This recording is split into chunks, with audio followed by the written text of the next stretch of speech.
አዲስ እምነት የሚነጠቀው በስቷል። እየተሸረሸረ ነው። የማይሸረሸረው እየተሸረሸረ ነው። መሰረቱ እየተናጋ ነው። የአባቶቼ አምላክ በዘመኔ ይሄን ንግግር ባፋቸው እንዲናገሩ እግዚአብሔር አምላክ ስላደረገ ጌታዬን እጅግ አድርጌ አመሰግነዋለሁ። የሞተው ከሙታን መካከል የተነሳው ክርስቶስ ኢየሱስ አማላጅ ነው። መጽሐፍ ቅዱስ ላይ እሱ ክርስቶስ ኢየሱስ አማላጅ ነው ይላል። ይሄኛው ደግሞ እመቤታችን አማላጅ ነች ይላል። አሁን ሁለታችሁ መረጃችሁን አቅርቡ ነው መሆን ያለበት። እስኪ መረጃችሁን አቅርቡ። የምትንጫጩት አንተም ጴንጤው ተረጋጋ፣ አንተኛውም ተረጋጋ። አንተ አማላጅ ነች ብላ ያልከው ማርያም ነው አይደል? አዎ መረጃ አምጣ። አንተም ደግሞ ኢየሱስ ነው አማላጅ አድርገው አይደል? መረጃ አምጣ። ምን አለበት እንደዚህ ምንድነው መስቀል አደባባይ የሚባለው አካባቢ ላይ ወይ ሚሊኒየም አዳራሽ ፕሮግራም ተዘጋጅቶ እንደዚህ ቢጠሩ ማን አሕዛብ ማን ክርስቲያን እንደሆነ ትለያላችሁ። ሲያወሩ እጃቸው ላይ የያዙት ምንድነው? የእውነተኛ ክርስቲያናዊ ባህሪ መገለጫ ይሄ ነው ወይ? አንደኛው ስለምንድን ነው የሚያወራው? ሌላኛው ስለምንድን ነው የሚያወራው? ልብ ብላችሁ ስሙ። የፈለከውን ምረጥ የሚበጅህን ብሎ አላለውም። የሚበጀውን ጌታ ስለሚያቀለት ለሰው ልጅ ሕይወትን ግን ምትበርጥ ይሻላል አለው። ይሄው ነው የሆነው። አሁንም ኦኬ። የእግዚአብሔርም የሰው ልጆችም ጠላት የሆነ ዲያብሎስ እሱ በወደቀበት ኃጢአት በአንድ ሰው ወደ ዓለም ገባ ይላል። የት ስለነበር? በመላእክት ዓለም።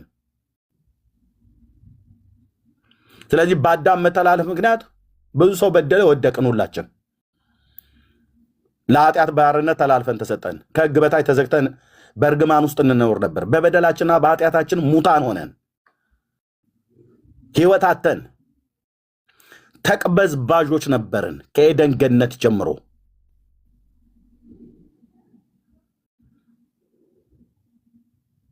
ሁላችን እንደሚጠፉ በጎች ተቅበዝበዝን እንዳለ ኢሳይያስም ጴጥሮስም ማለት ነው። አሁን ግን በእግዚአብሔር በኢየሱስ ክርስቶስ አምነን በስሙ ንስሐና የኃጢአት ይቅርታ አግኝተን ወደ ነፍሳችን እረኛና ጠባቂ እንድንመለስ የሞተልን ጌታ የእግዚአብሔር ልጅ ኢየሱስ የዳዊት ልጅ ኢየሱስ ኑ ወደ እኔ ብሎ ወደ እሱ እንድንመጣ ኢንቫይት አድርጎናል። ወደ ኢየሱስ ብንመጣ ምን እናደርጋለን? ምን ትሰጠናለህ ኢየሱስ ብንመጣ አንተ ጋር ኑ ብለህ ያልከን ለምንድን ነው? ምን ልሰጠን ትችላለህ? ምንስ አለህና ብለህ መጠየቅ ትችላለህ። አይቆጣህም ጌታ ኢየሱስ። ለምን እንዲጠየቀኝ አንተ ነውረኛ ባለጌ ብሎ አይልም። በትህትና ጠይቀው እንጂ ከጠየቀው ምን ልሰጠኝ ትችላለህ ብመጣ፣ ምን ልታረግልኝ ትችላለህ ብመጣ፣ ኑ ብለህ ዓለሙን ሁሉ የጠራኸው ምን ለመሆን ነው? ምን ልሰጠን ነው? ፍጻሜያችን እንዴት ልታደርሰው ነው? ልታስረዳኝ እፈልጋለሁኝ። ላውቅህ እፈልጋለሁኝ። ዓለሙን ሁሉ ነው፣ ለዓለሙን ሁሉ ነው የሞትከው። ከዛ ደግሞ ዓለሙን ሁሉ ነው ወደ አንተ እንዲመጣ ኢንቫይት ያደረግከው። ግን ምን ልሰጠን ነው ብለህ ጥያቄ ብታቀርብ ኢየሱስ ፊቱ አይጨማደድብህም። ጥያቄ በትህትና ይሁን እንጂ በትዕቢት ከሆነ አይታገስህም። እንደዚሁ እንደ ቀንዳሙ ሰውዬ እዚህ ጋር ማን ነው ሰው ነው ብለህ ያልከው እንደ ጋኔን በትዕቢት ከሆንክ ትዕቢተኞችን በልባቸው ሐሳብ በትኗል እንዳለች የጌታ እናት ማርያም ይበትንሃል አልኩ። የሰራዊት ጌታ እግዚአብሔር ልጅ ኢየሱስ ትዕቢትን በፍጹም አይታገስም። እሱ አምላክ ነውና ለትሑታን ጸጋን ይሰጣል። ካልገባህ ብትጠይቀው ይመልስልሃል። ኦኬ። እሱን ገና መጠየቅም ባትሄድ ከእሱ ጋር የነበሩ ከመከራው ተካፋይ የነበሩ ቅዱሳት ሐዋርያት የጻፉትን ብቻ ማንበብ ነው። ስለ ዳጊ አሁን ለማወቅ ብፈልግ ስለ ዳጊ አስተዳደግ፣ ስለ ወንድማችን ስለ ዘማሪ ዳጊ አስተዳደጉን ማወቅ ብፈልግ ማን ነው የምጠይቀው? የቀበሌውን ማህበረሰብ ነው እንደምጠይቀው? አይደለም። የምጠይቀው እናት፣ አባት፣ ቤተሰብ፣ ወንድም፣ የቅርብ ጓደኛ አብሮት የሚውለው በማግኘትም በማጣትም በአገልግሎትም በምንም ብቻ አብሮት የሚውለው ሰው ነው የምጠይቀው። ዳጊሻ እኮ ይሄን ነገር ይወዳል፣ ይሄኛውን ይጣላል። እኔን ብጠይቅ ልክ እንደዚሁ ማለት አይ ኤርሚያስ ይሄንን ይወደዋል፣ ይሄኛውን አይወደውም፣ አስተዳደጉ እንደዚህ ነበረ ምናምን ነገር ብለው ይመሰክራሉ። ለዚህ ነው ከገጠር ተጠርቶ ሲመጣ የመሰከሩት። ኦኬ። ስለ ጌታ ስለ ኢየሱስ ክርስቶስ ማን ነው የሚመሰክረው? አብረውት የዋሉ ናቸው፣ አብረውት ያደሩ፣ አብረውት የነበሩ፣ እሱ የመረጣቸው ወዳጅ ብሎ የጠራቸው ጴጥሮስ ነው መጠየቅ ያለበት። ፓስተር እንትናን ከመጠየቅ በፊት ማቴዎስን የሚባል ወንጌላዊ ያለው ጌታ ሐዋርያ ፓስተር እንትናን ለጊዜው አስቀምጠው፣ ቀሲስ እንትናን ለጊዜው አስቀምጠው፣ ቆሞስ የኔታ እንትናን ለብቻ ቁጭ አድርጋቸው እዛ። የኔታ እንትናን ከመጠየቅ በፊት ዮሐንስ የሚባል የጌታ ሐዋርያ አለ። ያ አሳ አጥማጅ የገሊላ ሰው እንዴት ነበረ ጠባዩ? እስኪ እንዴት ያደረገው ነበረ ኢየሱስ ብለህ ብትጠይቀው የጻፍኩትን መጽሐፍ አንብበው ነው የሚለው ዮሐንስ። 5 መጽሐፍ ጽፌያለሁ፣ 3 መልእክት፣ አንዱን ራእዩና ወንጌሉን። ጀምር ከወንጌሉ ይልሃል። 21ዱን ምዕራፍ ስታነበው የት ዓለም ውስጥ ነው ያለሁት እኔ እስከዛሬ የት ነው ያለሁት ነው የምትለው። አንብበውና ጨርሰው 21ዱን ምዕራፍ። የአባቶች አምላክ ምስክር ነው። መጽሐፍ ቅዱስን እንዳታነቡ ዳገት የሆነባችሁ ሰይጣን እላችሁ ላይ በርን የዘጋ ሃይማኖተኞች ተብትበው በቀን የምታነቧቸው የሰው ስርዓት የሆኑ ጽሁፎችን ዝምብህን እሺ እያልክ ጠዋት ቁጭ ብለህ የምታነበው መጽሐፍ ህይወትን አልቀየረውም፣ እኔንም አልቀየረኝም። ስደግም ነበረ የዕለቱን ሳደርስ ሰይፈ ስላሴ ጥሩ ነው ድርሳነ ሚካኤል ደገምክ እንደ ኤርሚ እሱኛው ቆንጅዬ ነው አጋንንት ለማባረሪያ እያሉ በስመ አብ ወወልድ ወመንፈስ ቅዱስ አሐዱ አምላክ ድርሳን ዘቅዱስ ሚካኤል ሊቀ መላእክት በእንተ በዩ ወክቡር ወትሕትናሁ ጸ እያልኩ ስል ነበረ። አልጠቀመኝም። አየህ፣ መድኃኔዓለም ምስክሬ ነው፣ ኢየሱሴ ምስክሬ እኮ ነው አልኩ። አልጠቀመኝም። ዝም ብዬ ጸ ፏፏፏ ኳኳኳ ሿሿሻ ስል ነው የኖርኩት። ለካ እዚህ ነው ያለው አንተ ይሄ የኔ ህዝብ ጴንጤው የሚባለው አዳራሽ ኬሻ ምናምን ነገር ማዳበሪያ ያለጥፎ ጉዳዩ በአምቦ ድንጋይ ቤት ሰራ በብሎኬት ደረደርክ አልደረደርክ አይደለም። ማዳበሪያም ዘርግቶ ቢሆን በየድንኳን ውስጥ ምንድን ነው የሚያወሩት ነው። እኔ ታቅልህ ነበር ይሄን ጴንጤው የሚባለው ማህበረሰብ አላቅም። እንደወረደ የመጣው የገጠር ቆምጬ የምትለው አይነት ማለት ነው። አላቅም። ጌታዬ ግን ያቀኛል። እናንተን አላቃችሁም። አዳራሾቻችሁ ውስጥ ግን ስመጣ ይኸው እስከ ዛሬ ድረስ በዚህ ድፍን 27 ዓመት በእውነት የፓስተር እንትና በረከታቸው ይደርብንና የቃለ ሕይወትም ቤተክርስቲያን የመሰረቱት አባት እና ሙሉ ወንጌል በመጀመሪያ በዩኒቨርሲቲ በተቋቋመች ጊዜ ላይ የነበሩት ዶክተር እንትና የእሳቸው በረከት ይደርብንና ለእሳቸው የተሰጣቸው ቃል ኪዳን በጣም ፍቱን ነው። የእሳቸውን ቃል ኪዳን ያመነ ሰው 42 ትውልዱ ይድናል ብሏል ጌታ ኢየሱስ ብሎ የሚል አንድ ተረት አልሰማውም። የሰማው ቀን እኮ አልኩ። የትኛውም ጴንጤ ቸርች እንዲህ አይነት ስብከት የሰማው ቀን ፑልፒቱን ነው እዛው ፊት ለፊታችሁ ምደፋው። እርግብግቢቴን ብለህ ተደፋኛለህ እንጂ አትችልም። አንተም ብቻ አይደለም፣ እኔ ብቻ አይደለም፣ የእግዚአብሔር ሕዝብ በሙሉ አይሆንለትም። እዛ መድረኩ ላይ የታረደው በግ ክብርና ባለጠግነት ሞገስና ኃይል ከዘላለም እስከ ዘላለም ለስሙ የሆነ ኢየሱስ እሱና እሱ ብቻ ነው የሚሰበከው። የምን ፓስተር እንትና? አዎ እግዚአብሔር በረዳቸው ጸጋ አገልግለዋል። ስማቸውን ግን ያድናሉ ተብሎ እኛ ቤት አይወራም። ቤቱን ለባለቤቱ ነው የምንመልሰው። ታወኝ ስልህ ቤቱ ባለቤቱ ነው በቤት ውስጥ የሚነገረው።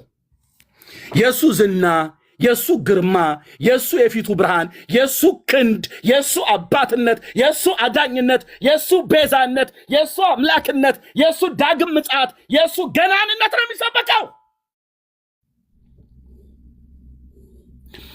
አንድ ሰው ቃል ለምድር ለሰማይ እሳት ነው የገባብን እሳት አለ በውስጣቸው ተብሎ ሲባል ዝም ብሎ አይደለም። አንድ ሰው ያወራ በዚህ 27 ዓመት ውስጥ መድረኮቻችን ላይ ጴንጤ ጋር የለም። ቢኖር ኖሮ ተመልሻለሁ ደግሞ ወደ ኦርቶዶክስ ፑልፒቱን እላቸው ላይ ገልብጬው ቤቱን በአንድ እግሩ ነው የማቆመው አልኩ። አትችሉም፣ አንችልም። እንደዚሁ እንደኔ እሳት የገባባቸው እዚህ ወንዶች እህቶች አሉ፣ አይሆንላቸው። መሰረተ ክርስቶስ ሄደህ እንግዲህ ዛሬ እንትና ምናምን ነገር የሆኑ እናት ነበሩ። የእሳቸው በረከት ይደርብንና ለእሳቸው እግዚአብሔር ቃል ኪዳን የገባላቸው ስምሽን የጠራ ተስካርሽን ያደረገ ምርልሻለሁ ብሏታል። እንዲህ አይነት ነገር ብሰማ ኖሮ አንሰነብትም፣ እንተላለቃታለን ባጭሩ ማለት ነው። የኤልያስ አምላክ ምስክር ይሁን። የቤተ ቅናት በልቶኛል ብሎ የሚለው ቃል ትዝ አላቸው እኮ ይላል። ውዴ እኮ ገበታውን ገለበጠው አይደል እንዴ? ገለበጠው እኮ እርግብ ሻጮቹን ሁሉ በስርዓት እኮ ነው ገለበጠው ብለህ ምንም ነገር እንትን አትልም። በአፍጢሙ ነው የደፋው እኮ አልኩ። አዎ ቤቱ ከተፈጠረበት ዓላማ ከተሰራበት ዓላማ ውጭ ሲያወሩት ታዲያ ምን ያድርግ? አንተዬ ምን ያድርግ? ቀያፋ ጸጉሩን ሪዙን አገጩ ላይ የበቀለውን ጸጉር እንደዚህ የላገ ይገርማል። እንግዲህ ወገኖች የእግዚአብሔር ልጆች ያው እንግዲህ ምንም እንኳን ዘሩባቤል ቤቱን ለእግዚአብሔር ቢሰራ ኧረ እንደው ግን እናንተ ልጆች እኮ ጥሩ አይደለም እናንተ ቅራቅንቦ ማትረቡ ምናም ነገር ብሎ ይላሉ። እንደ ኤሊ ሲገስጹ እንደ ኤሊ አደባብሰው ነው የሚገስጹት።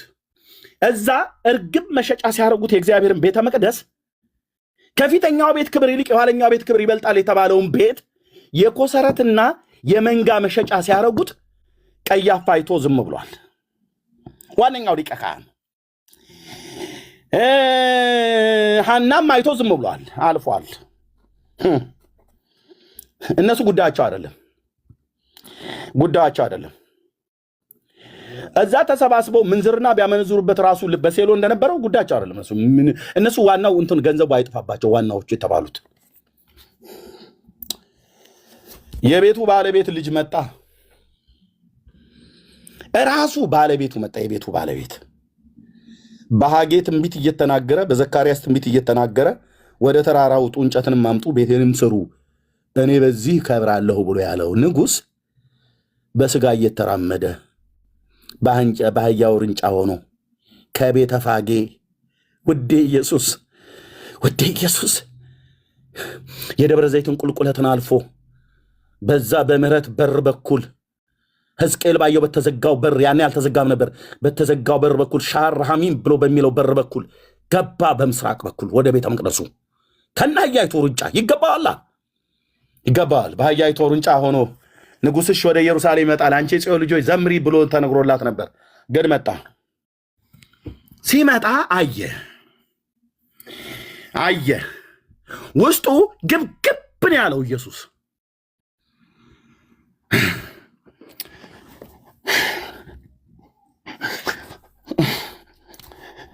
ውስጡ ግብግብን ያለው ሊያልፈው አይችልም። እንደ ቀያፋ አይቶ ሊያልፈው አይችልም። ወይ ጉድ! ይገርማሉ። ግን በጣም ነው የሚያስተዛዝበው። በጣም ያስተዛዝባል። ቀያፋ በጣም ነው ማዝንባችሁ አላላቸውም ጌታ ኢየሱስ። ያስተዛዝባል። የሰው መጨረሻው ይሄው ነው፣ እኔ ድሮ ማቃችሁ ነበር ብሎ ቢልክን ያቀናል። ትዝብት ታዝቦ አይደለም ሄደው፣ እንደ ሌሎች የራሳቸው ጉዳይ እንደፈለገው ያድርጉት ብሎም አይደለም ሄደው። ገባ ወደ ቤተ መቅደስ። ጅራፍ ሰርቶ እኮ አልኩ ሊያጨሰው እኮ ነው እኮ የምልህ። ጅራፍ የገረፈው እንደ ኦርቶዶክስ ቄሶች በመስቀል ይፍታህ ሂድ ያንጽ ወይ ቀድስ ጊዜ ነው አምላክ ነው ሊል ነው እንዴ? አይደለም። ጅራፉን የሰራው ለምንድን ነው? ጌታ ኢየሱስ ጅራፍ ይዞ ገባ ይላል። ለምን? የሚጠበጠብ ተጠብጥቦ ይወጣል። ውልቅ ብለህ ትወጣለህ። በሬም ይሁን እርግብም ይሁን በግም ይሁን የሚገረፍ ተገርፎ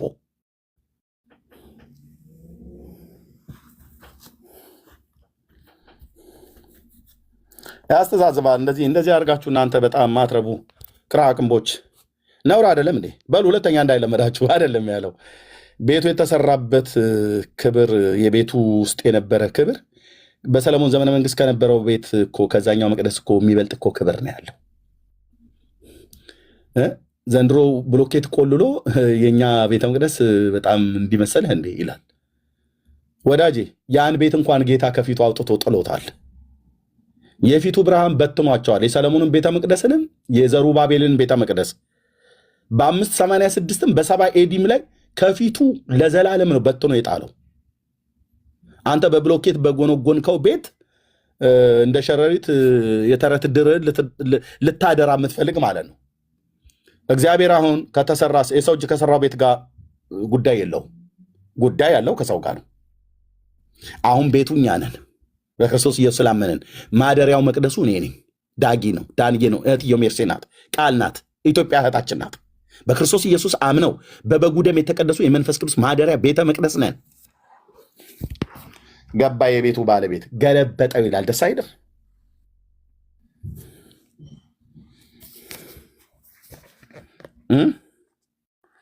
እንጣላለን። ጌታ ኢየሱስ ምስክር ነው። እንጣላለን። በእግዚአብሔር ቤት ውስጥ ያልሆነ ነገር ለእግዚአብሔር ሕዝብ ያልሆነ ነገር ብታደርግ እንጣላለን። በአንዴም መቼም እንደው ተነስተን እንደዚህ ወፈፍ የሆነ እንትን አንልም። ታው እንላለን። አደብ ያዝ፣ ቤቱ ባለቤት አለው። ተይ እንጂ ታለምዬ እንዴ እዚህ እኮ ኦነሩ እዚህ የማዕዘኑ ድንጋይ እዚህ መሰረቱ እዚህ የቤተክርስቲያን ራስ ፓስተሩ አይደለም፣ ኢየሱስ ነው። ኦኬ ኢየሱስ ነው። ምን አልኩኝ? የቤተክርስቲያን ራስ ኢየሱስ ነው። የቤተክርስቲያን መሰረት ኢየሱስ ነው። የማዕዘኑም ድንጋይ ኢየሱስ ነው። እኛ በዛ በማዕዘኑ ድንጋይ ጋር ሕያዋን ድንጋዮች ሆነን እየተገጣጠምን ለጌታ መንፈሳዊ ቤት ለመሆን ተሰሩ ተብሏል። ስለዚህ ጥሩ አድርገው ደግሞ የሚጠርቡ ጠራቢዎችን መድኃኔዓለም አዘጋጅቷል። ፓስተሮች፣ ወንጌላውያን የእግዚአብሔርን ቃል የሚያስተምሩ ማለት ነው። ሙልሙል ብለን ከዓለም እንደመጣን እንዳለ ገብተህ ቸርች ውስጥ ኳየር ገብተህ አትበጠብጠንም፣ ትሰራለህ በእግዚአብሔር ቃል። እያገላበጡ ይጠርቡሃል ማለት ነው ፓስተሮቹ እኔን እንዳደረጉኝ።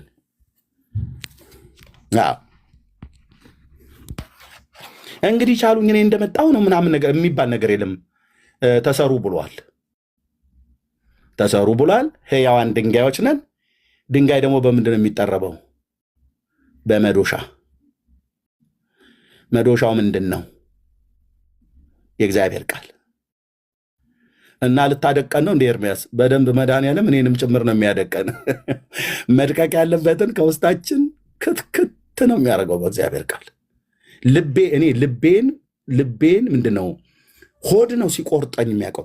ልቤን ቁርጠት ተሰምቶት ያውቃል በጣም ብዙ ጊዜ። ምን ሆኜ ነው ብዬ ወንድም አለ። አየህ ቸርች መጥቼ ነው እየተሰበከ እያለ ልቤን ይቆርጠኛል። ታውቃለህ፣ ጨጓራ አይደለም ልብ ቁርጠት። አዎ። እና በኋላ ነው የገባኝ። ጉባኤ ቁጭ ብዬ ሙሉ ወንጌል ጉባኤ ቁጭ ብዬ ቃለ ሕይወት ሄጄ መካነ ኢየሱስ ሄጄ የእግዚአብሔርን ቃል ጉባኤ እግዚአብሔር የነበርኩበት ሄጄ ስካፈል ልቤን ይቆርጠኛል። የእግዚአብሔርን ቃል በጣም በጥንቃቄ ነው የምሰማው። ለካ በኋላ ላይ ነው የነቃሁት።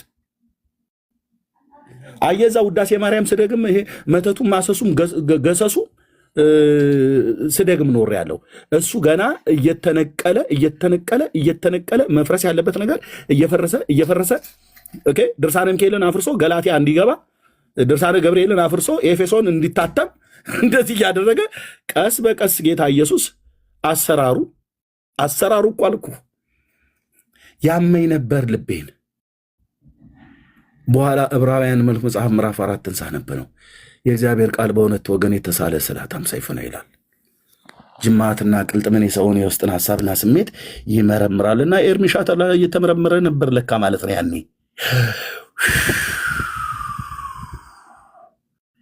የልብ ቁርጠት ልብ ይቆርጠዋል ወገኖቼ። ለካ እግዚአብሔር ታውቃለህ፣ በልቤ ውስጥ ያለ ትዕቢት፣ ስንፍና፣ ይሄ ጣዖት አምልኮ የተጣባይ ነገር ከዛ ይዤ የመጣሁት ማለት ነው። ሃሌሉያ እያልኩ ደብቄ እዚያ ያስቀመጥኩትኝ ለጌታ ቀን ለመምጣቱ ቀኖችን ያለኖር ሆነን መገለጡን እንድንጠባበቅ በቅድስናና በጽድቅ ኑሮ እንድንኖር እግዚአብሔርን በመፍራት ኑሮ እንድንኖር ካገኘኑ ጋር እንዳንገለሙት እዚህም እዛም እንዳናጠቀስ እዚህም እዛም እንዳንበላ እንዳንጠጣ ሆሊነስ ቱ ዘ ሎርድ ቅድስና ለእግዚአብሔር ብሎ የሚለው ትምህርት የእግዚአብሔር ቃል ሲሰበክ በፓስተሮች በኩል ልቤ እናንተዬ ልቤ ቁርጠት ጅንጅብል የወድ ቁርጠት ቢሆን ጅንጅብል ጠጥተን እንትን ትለዋለን። በደንብ አውቃለሁ ወንድሞች እናቶች። እግዚአብሔር ከውስጥ ያለውን ነብካ እየለየ ነፍስና መንፈስን ጅማትንና ቅልጥምን እስኪለይ ድረስ ይወጋል ይላል። የእግዚአብሔር ቃል በሚሰበክ ጆሮአችሁንም አዘንብሉ ቃሌንም ስሙ ነው ያለው። ቃሉን ስትሰማ የሰማውን ቃል ንጉሥ ዳዊት እንዳለው ማለት ነው። ጎልማሳ መንገዱን በምን ያነጻል? ቃልህን በመጠበቅ ነው። በፍጹም ልቤ ፈለግኩህ፣ ከትእዛዝህ አታርቀኝ፣ አንተን እንዳልበድል ቃልህን በልቤ ሰወርኩ ይላል እና ያ በጆሮ የሰማሁት ቃል ሕይወት ቤተክርስቲያን በጆሮ ቁጭ ብዬ ቀጠና 2 ሙሉ ወንጌል ቤተክርስቲያን ሄጄ የሰማሁት ቃል በልቤ ውስጥ ነበረ የሚገባው። የእውነት እኮ ደግሞ አረሳውም ነበር። ሰባኪው የሰበከው እንደግሜ ሰብከው ነበር። ቆንጅዬ ቆሎ ተማሪ ነኝ፣ ባላገር ነኝ። የነገርከኝን አረሳም።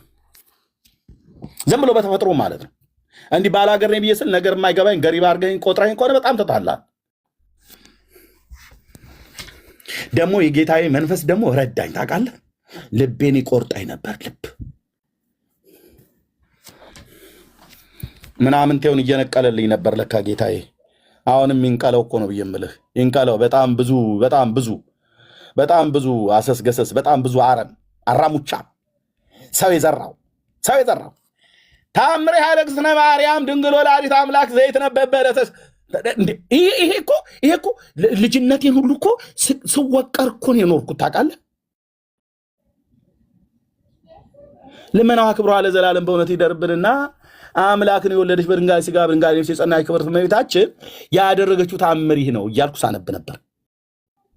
ከኔ ህይወት ጋር ምንም የማይገናኝ ነገር ማለት ነው።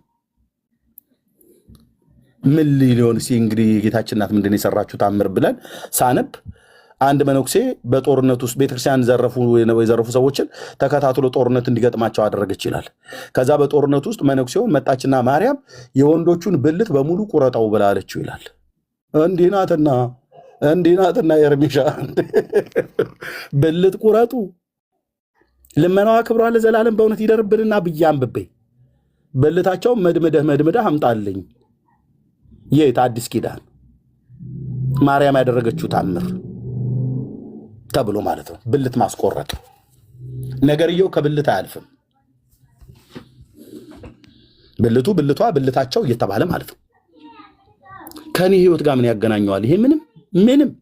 ኢየሱስ ኤርሚያስ የሚያስፈልገው ኃጢአተኛ ሰው ነው። ኢየሱስ ምን አደረገለተው? ማነው የነፍሴ አዳኝ? ማነው የነፍሴ ፈጣሪ? ማነው ነፍሴን የተቤዣት? ማነው የሞተልኝ? ማነው እኔን እስከ ሞት ድረስ የወደደኝ? አንተን፣ አንቺን፣ ዓለሙን የወደደ ማን ነው? ከእግዚአብሔር ልጅ ከጌታ ከኢየሱስ ክርስቶስ በስተቀር ማን አለ? እንዲህ አይነት ቀንዳም ሰይጣን ለማምለክ ቤተ ክርስቲያኒቱ እዚህ ድረስ የደረሰችው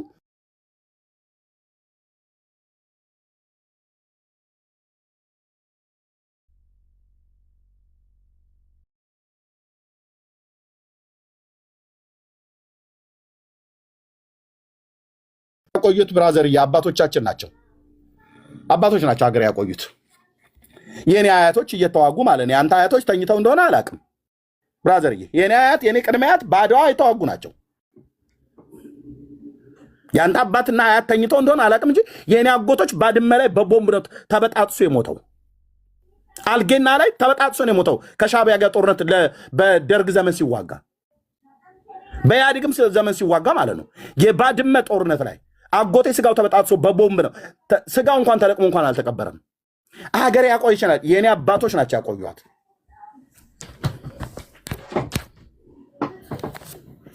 የአንተ አባቶች ናቸው ያቆዩት።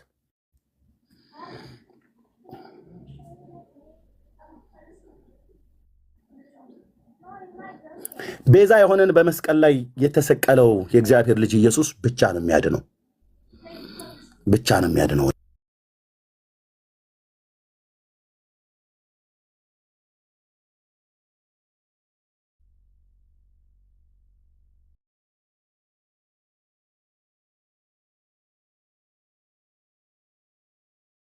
መስቀል አጠገብ ግርጌ እዛው መስቀሉ አገብ እርሜ የተቆራረጥክ ነው ባይተው የተቆራረጠ ማህልም አለ። እሺ እንተ ወይ ፒክቸሩን ቀይረውና ሪፖርት ነው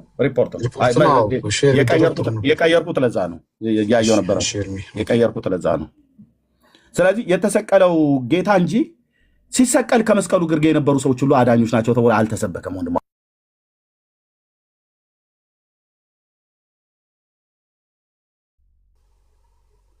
ወይ ቪዲዮ ቢያጠፋ ይሻላል መሰለኝ።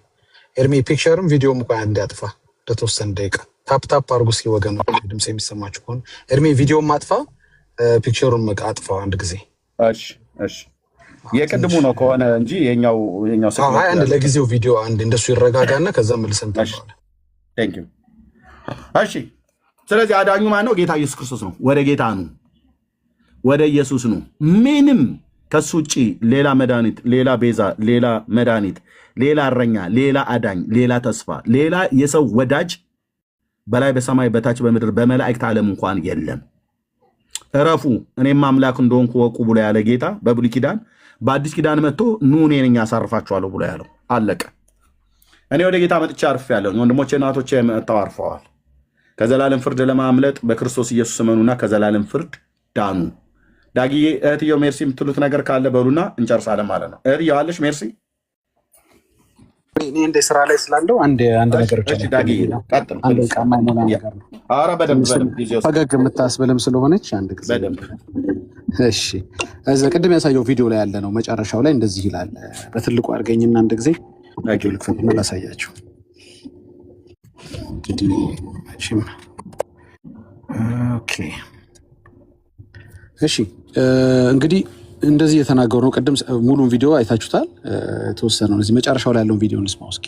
ምናልባት አንድ ደቂቃ ማይሞላ ኢየሱስ ክርስቶስ ሆይ ይህን ሁሉ ጸጋና ቃል ኪዳን ስለሰጠኝ ፈጽሜ አመሰግናለሁ። እስከ ዘላለም ድረስ ስም የተቀደሰ ይሁን ብሎ በጉልበቱ ለአምላኩ ሰገደ። ይህንም ቃል ኪዳን ከተቀበለ በኋላ እየተደሰተ ሳለ ኅዳር 29 ቀን ያለ ጻር ያለ ጋይት ነፍሱ ከስጋው ተለይታ ወጣች።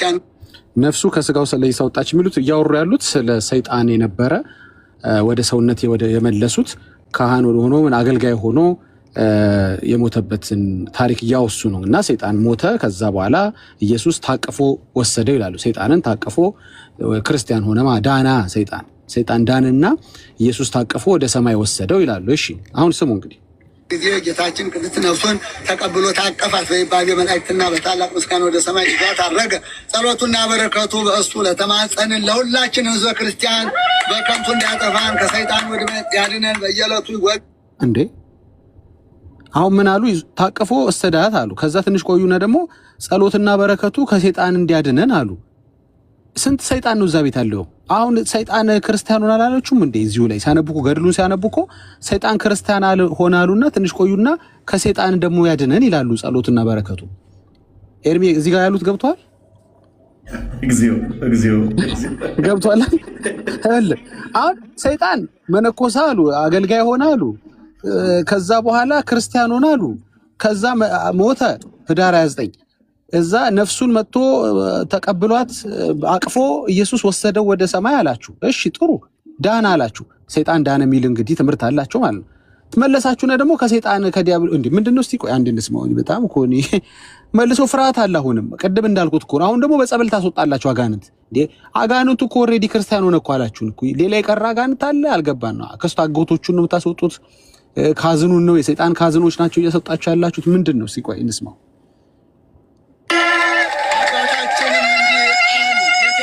ክርስቶስ ሆይ ይህን ሁሉ ጸጋና ቃል ኪዳን ስለሰጠኝ ፈጽሜ አመሰግናለሁ። እስከ ዘላለም ድረስ ስም የተቀደሰ ይሁን ብሎ በጉልበቱ ለአምላኩ ሰገደ። ይህንም ቃል ኪዳን ከተቀበለ በኋላ እየተደሰተ ሳለ ኅዳር 29 ቀን ያለ ጻር ያለ ጋይት ነፍሱ ከስጋው ተለይታ ወጣች። ያን ጊዜ ጌታችን ቅድስት ነፍሱን ተቀብሎ ታቀፋት። በይባቤ መላእክትና በታላቅ ምስጋና ወደ ሰማይ ይዟት አረገ። ጸሎቱና በረከቱ በእሱ ለተማጸንን ለሁላችን ሕዝበ ክርስቲያን በከንቱ እንዳያጠፋን ከሰይጣን ወድመት ያድነን በየዕለቱ ይጎብኘን። አሁንም ጸሎትና በረከቱ የሚሉት የማን እንደሆነ ገብቷቸዋል። የጋኔኑ ጸሎትና በረከት ከሰይጣን ወጥመድ ያድነን እያሉ እኮ ነው። ስንት ነገር ነው ያለው፣ ስንት ሰይጣን ነው ያለው እዛ ቤት። አልገባኝም ነገሩ። ኦልሬዲ ሰይጣን ክርስቲያን የሆነው ሰይጣን ከሰይጣን ወጥመድ ያድነን እያሉ ነው። ግን አይከፋውም እንደዚህ ተብሎ ሲባል መጥቆር። አሁን ወገኖችን ግን ለምን እንደዚህ ብላችሁ ትሏቸዋላችሁ? የኔ ወገኖች ናቸው ብሎ አይልም። በጣም እኮ የሚያስቅ ነው ኤርሚዬ። በደምብ ያልተጠናበት ውሸት ተረት መሆኑን የምታውቀው ጸደቀ አላችሁ። እንግዲህ አቀፈው ወሰደው ኢየሱስ ወደ ሰማይ አላችሁ። እንግዲህ ኢየሱስ ሰይጣንን አቅፎት ወስዶታል ማለት ነው። ክርስቲያን ሆኖ ሰይጣን። እሺ ማን ነው እንግዲህ አሁን ምድር ላይ የሚርመሰመሰው? እሱን እናወራለን። መለሳችሁና ደግሞ ከሰይጣን ወጥመድ ያድነን አላችሁ። የማ ጸሎት? የዚህ የክርስቲያን ሆነው ሰይጣን ጸሎት ከሌላኛው ሰይጣን ጸሎት ወይም ከሌላኛው ሰይጣን ወጥመድ ያድነን እያላችሁ ነው። እንደ ቀደም እኮ ረስታችሁት ነው ወይ? ክርስቲያን ሆነ እኮ አላችሁን እኮ፣ አረጋ አላችሁን እኮ። ወሰደው ወደ ሰማይ በምስጋናና በዝማሬ ይዞት ሄደ ኢየሱስ ነፍሱን አላችሁ እኮ። አሁን ማን ነው የቀረው? ምኖቹ ናቸው? ካዝኖቹ ናቸው ወይ? አጎታ ክስቶቹ ናቸው ወይ? እነዚህ ወጥመድ የፈራችሁት ስንት ሰይጣን ያለው። በጣም ሄርሚዬ ገብቷል እዚህ ጋር። ዘሮቹን አያምኗቸው። ስለዚህ ተረቱን መጨረሻ ላይ ራሳቸው አጣፉት ማለት ነው። መልሰው ውሸታቸው ነው ማለት ነው። ክርስቲያን ነው ሰይጣን ገና ወጥመድ ያለው ደግሞ አለ ማለት ነው የቀረ እና ይሄን ይመስላል። ሚስጥል ለማንኛውም ዘመዶችን አስታክስልን ብለው ቢጠይቁት ቢነግሩ አሁን በጸበል የሚያስወጡትን ግን ቢነግሩን ጥሩ ነበር። ጸበል አስወጣን የምትሉት አጋንንት የትኛው ነው? ኦልሬዲ እኮ ወጣ ህዳር 29 አረፈ ክርስቲያን ሆነ ወደ ሰማይ አረገ ብላችኋል። እችን መልሱልን። ኤርሚዬ ቴንኪዩ እናደውሩላችሁ። ራሱ መጥቆራስ ልጅ አልወለደም እንዴ? ከዛ በኋላ እሱ አላገባ በቤቱና በምንኩስና ወለደ እኮ አይኑን በአይኑ አየ እኮ ደሜ የሚባል ልጅ ወልዶ ኤርሚዬ ደግሞ ጠይም ልጅ ወለደ እኮ ጥቁሩ መጥቆራ ደሜ ተሜ የሚባሉ ልጆች ወልዶ አይኑን በአይኑ አየ እኮ። እሺ ኤኒዌይ ቴንክ ዩ ጸጋ ይብዛላችሁ። እህትዬ ሜርሲ ያለሽ ተይንታ እንዳይሆን ኦኬ። ቃል ሳለሽ ኦኬ። ሜርሲ የተተኛ ሌሊት ነው። ዳጊም ጋር ሌሊት ነው። ቃል አለሽ?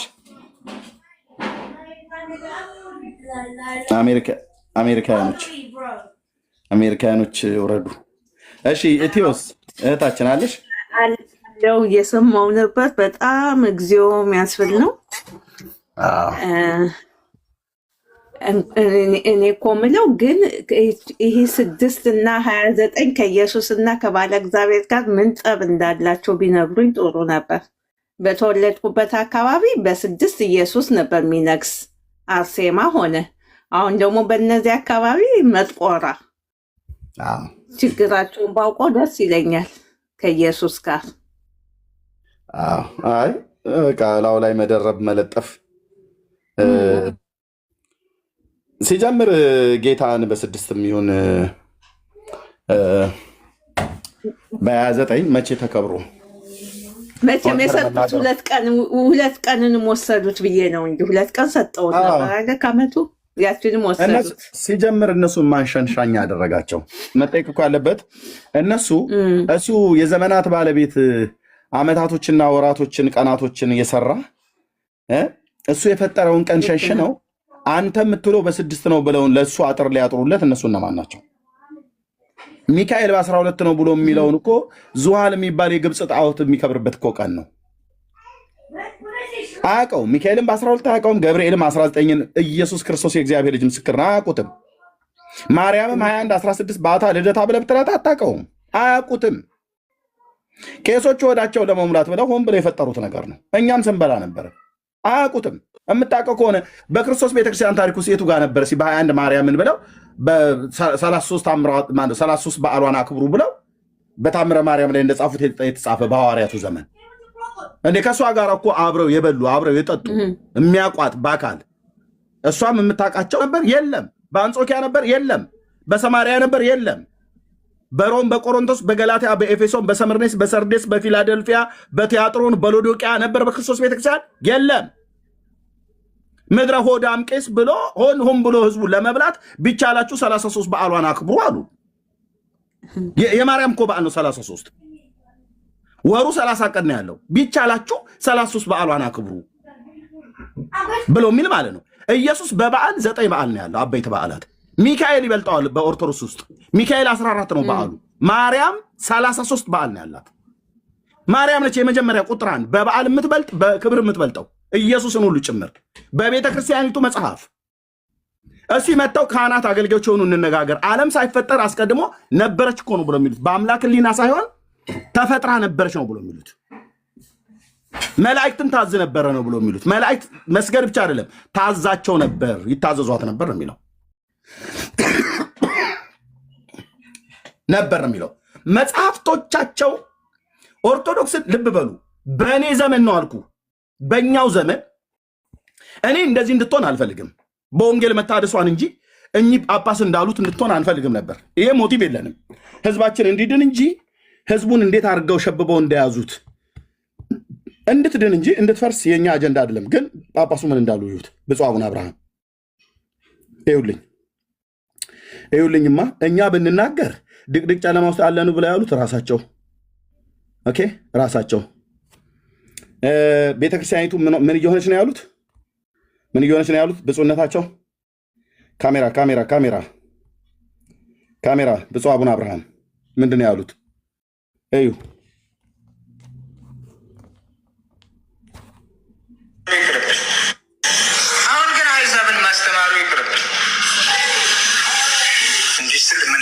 ነው ልትሉ ትችላላችሁ። መጀመሪያ የእኛ እኮ ወደ አሕዛብነት እየተቀየረብን እኮ ወደ አሕዛብነት እየተቀየረ ወደ እስልምና እስኪ እናጽናው። ያንን የሚኮበልለው በስቷል፣ የሚጠፋው በስቷል፣ በአዲስ እምነት የሚነጠቀው በስቷል፣ የሚኮበልለው በስቷል፣ በአዲስ እምነት የሚነጠቀው በስቷል። ወደ አሕዛብነት ወደ እስልምና ማለት ነው። እንደ ጎርፍ ነው እየጎረፈ ያለው አንድ ማዕት ሙስሊም ማነው ኦርቶዶክስ ወደ እስልምና። ይኸው ጳጳሱ ብፁዕ አቡነ አብርሃም ኦኬ። በአዲስ እምነት የሚሉት የእኛን ነው። ወደ እነሱ በአዲስ እምነት የሚጎርፈውን በስቷል አሉ። የሚጠፋው በስቷል፣ በአዲስ እምነት የሚነጠቀው በስቷል። እየተሸረሸረ ነው። የማይሸረሸረው እየተሸረሸረ ነው። መሰረቱ እየተናጋ ነው። የአባቶቼ አምላክ በዘመኔ ይሄን ንግግር በአፋቸው እንዲናገሩ እግዚአብሔር አምላክ ስላደረገ ጌታዬን እጅግ አድርጌ አመሰግነዋለሁ። ትዕቢት እዚህ ላይ ነው የሚያደርሰው። መሰረቱ እየተናጋ ነው፣ እየተሸረሸረ ነው። ህዝባችን በአሕዛብ እየተወሰደ ነው አሉ። በሙስሊሞች በአዳዲስ ሃይማኖት እየተወሰደ ነው። በእኛ አይነቶቹ ማለት እኛና አዳዲስ ብለው የሚሉት ነባሮቹስ አስኬማቸውን ደፍተው መስቀላቸውን ይዘው ወንጌል አይሰብኩም። እነኛ አባቶች ማለት ነው ለወንጌል ጠር ናቸው። የኔ አባቶች ስለሆኑ እናገራለሁ። ለወንጌል ጠር ናቸው። ኢየሱስ ተብሎ ሲባል ጀርባውን አጥናው ይሄን ሰውዬ ነው የሚባለው ቤት ውስጥ። እኛ ለአሕዛብ ወንጌሉን መስበክን ተው፣ የቤት ውስጥ ያሉትን እናጽና እኮ እያሉ ነው። ለምን? እየተሸረሸረብን ነው፣ እየተወሰደብን ነው፣ እየተጎተተ ነው፣ እየጠፋ። እስኪ እናጽናው። ያንን የሚኮበልለው በስቷል፣ የሚጠፋው በስቷል፣ በአዲስ እምነት የሚነጠቀው በስቷል። እየተሸረሸረ ነው። የማይሸረሸረው እየተሸረሸረ ነው። መሰረቱ እየተናጋ ነው። ደግሞም ማስበርገጊያው ሁልጊዜ ምንድን ነው ከተባለ አንዱን ደካማ አድርጎ ተስፋ ምን ሆና ነው ኦርቶዶክስ እየተሸረሸረች ያለችው? በጳጳሳቱ አፍ ምን ሆና ነው የኦርቶዶክስ ተዋሕዶ ቤተክርስቲያን ምዕመናን ወደ እስልምና እየጎረፉ ያሉት? በሙሉ ምዕመናኖቻቸው ብዬ ባልልም እንደዛ ማጋነን ስለሚሆን ማለት ነው። አብዛኛው ህዝብ ራሱ እፎይ በባለፈው አጋልጧቸዋለሁ። ኦርቶዶክሳዊው እስልምና ላይ የሚሰራው የመስከረም ጌቱን መዝሙር ከፈተው ላይቭ ላይ ተመችቶኝ ነው ጌታ ፍቅር የሚለው ማለት ነው።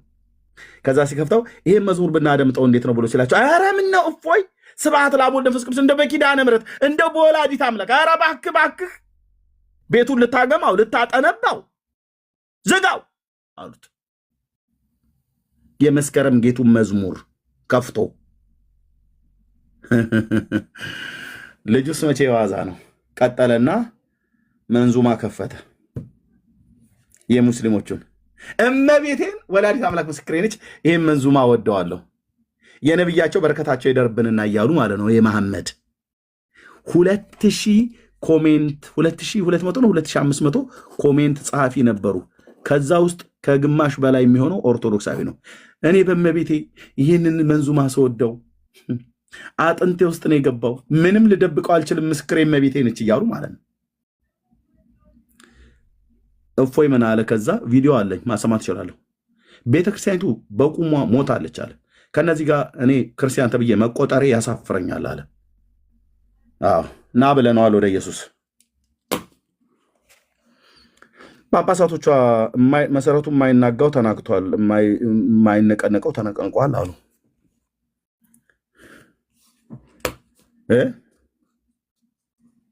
ምን ነካችሁ ኦርቶዶክሳውያን? በማሙሽ አንደበት በእኛ ከዛሬ 20 ምናምን ነገር 27 ዓመት በፊት ስንናገር ማን አንተ እኮ አንተ ኤርሚያስ መቀመጫህን እንኳን በአግባቡ ያልጠረክ አንተ ነህ ቤተክርስቲያን የምታድሰው። እንዴት አይነት ግድም አደግነህ ባክህ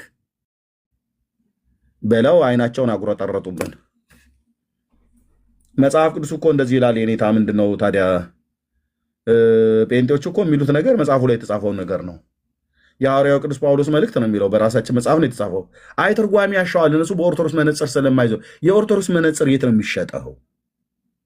መጽሐፍ ቅዱስ ጴንጤ ሁሉ ሲያነብ ያ የኦርቶዶክስ መነጽር የተባለውን ገዝተን ምናልባት መነጽሩ ይቀይረው ከሆነ አይዶን ነው። የሚቀይር መነጽር ከሆነ ደግሞ ከትክተን በድንጋይ እንሰብረዋለን መነጽሩን። ግን በኦርቶዶክስ መነጽር በኦርቶዶክስ ማይንድ ሴት ልታዩት ይገባል። እሺ እንዴት ነው ያየው አንተ ጳውሎስን በኦርቶዶክስ ማይንድ ሴት ማን ነው ያለህ?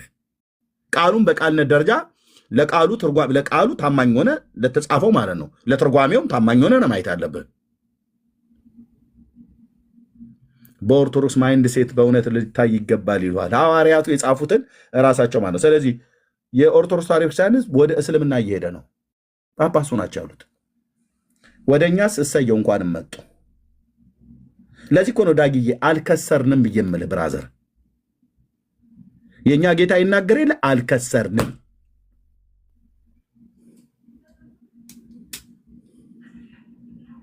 ለዚህ አሁን ያላቸው አማራጭ ቤት ዘግተን ሙሉ በሙሉ መቀመጥ አለብን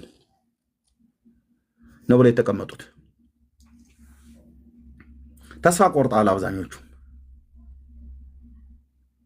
ኧረ ቴዲ የኔ ቢገኝ እንደ አንዳንዴ ባረገው ደስ ይለኛል። የት አካባቢ እንደሚሸጥ እስቲ ፈላልግልኝ። የኦርቶዶክስ መነጽር ይሉናል።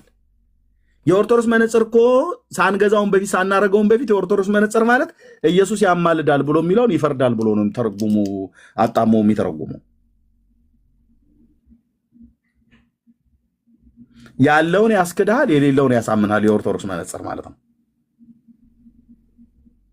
ኢየሱስ ከሙታን ተነስቷል፣ መረጃ መጽሐፍ ቅዱስ አለ። ማርያም ከሙታን ተነስታለች፣ መረጃ የለም። እና እመን በቃ ለምን የለም ብለን ስላልን በቃ ዝም ብለን ሁሉ ነገር እኮ መጽሐፍ የለበት። እናቱ አይደለች እንዴ ይላሉ። እኛ መቼ አያቱ ናት ብለናል። እናቱማ እናቱ ናት። ከሙታን ተነስታ አድርጋለች ብለህ ስትል እንደ ኢየሱስ የተጻፈ ካለ አምጣ። የኢየሱስን ከሙታን መነሳት ዮሐንስ አይደል የጻፈው? ማርያምንስ ወደ ቤት ወሰዳት ዮሐንስ አይደል? አዎ። ወደ ቤት ወሰዳት ዮሐንስ ስትቀበር ሁሉ አይቷል ማለት ነው። አዎ። ታዲያ እሱ ከሙታን ተነስታ ማረጓን አይቷል ብላችሁን የለ እንደ በታምረ ማርያም ታምር 7 ላይ። ስለዚህ ዮሐንስ አይቷል ማለት ነው የማርያምን ከሙታን መነሳትና ማረግ። ታዲያ 5 መጽሐፍ ሲጽፍ ምን ካልሆንኩ ብሎ ነው የሐዋርያው ዮሐንስ የማርያምን ከሙታን መነሳት ያልጻፈው? የአልዓዛርን ጽፎ ሲያበቃ የማርያምን ለምን ዘለለው? ነገርየው ዮሐንስ ላይ አይናችንን አናጉረጠርጥም። ሐዋርያው በመንፈስ ቅዱስ ኢንስፓየር ሆኖ የጻፈውን ጽፎታል፣ እውነቱን ማለት ነው። ታዲያስ ይሄ ጉዳይ ምስራቅ አፍሪካ ላይ የተፈበረከ የኦርቶዶክስ ደብተራዎች ወሬ ነው።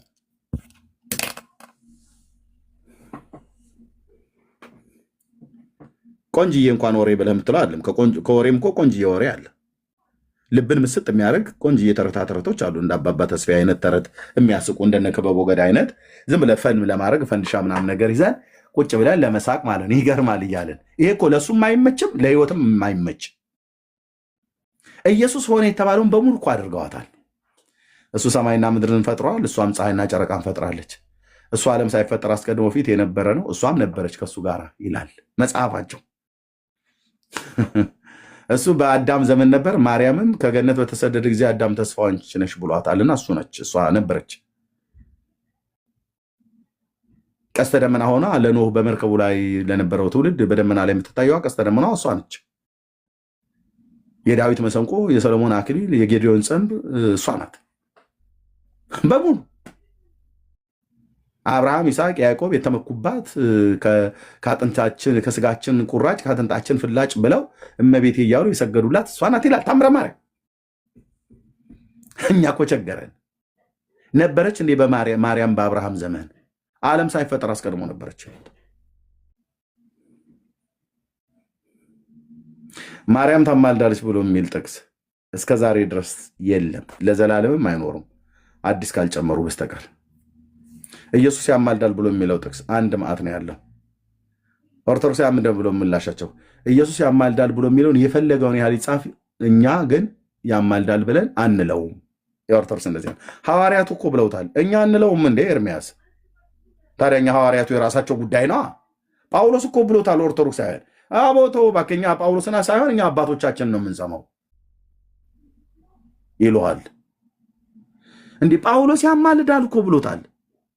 አይ አባቶቻችን ማርያም ነች አማልጅ ነው ብለው የነገሩን ጥቅስ አሳዩን። የለም የተጻፈን ይክዳሉ፣ ያልተጻፈን ያምናሉ።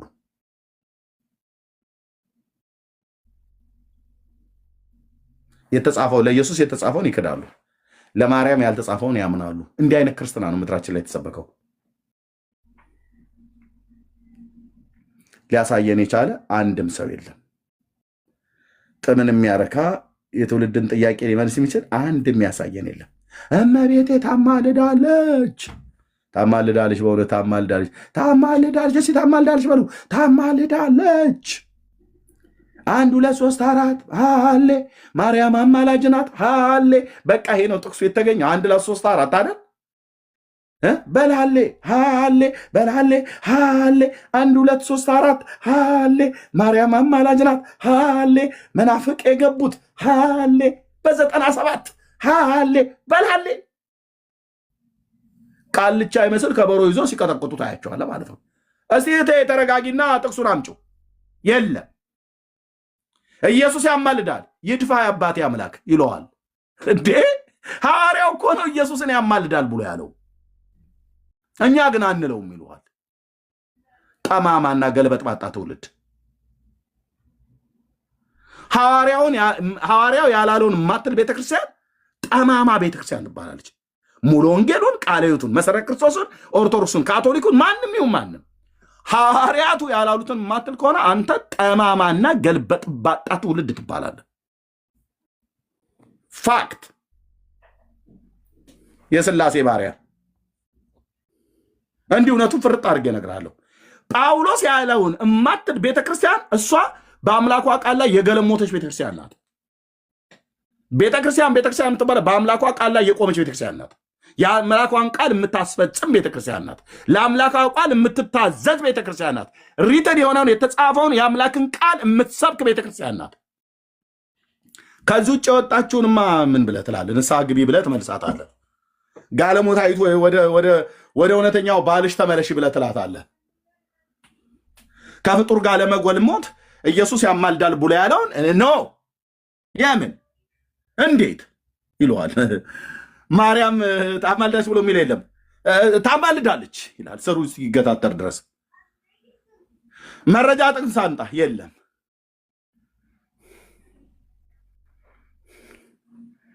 ከኛ ጋር ሲሄዱ ግን እኔ የምልህ በቃ ግን የምልህ በቃ ምንድነው ግን ምንድነው? እንዴት ግን አልጻፉትም እንዴ? አባቶች ግን እንደሆነ ሲያወሩ እኮ ይሰማሉ እኮ። ምን እንዴት በዚህ ነው ያልክ? ግን በቃ እንደዚህ የጴንጤ መቃለጃ ሆነን እንቅር።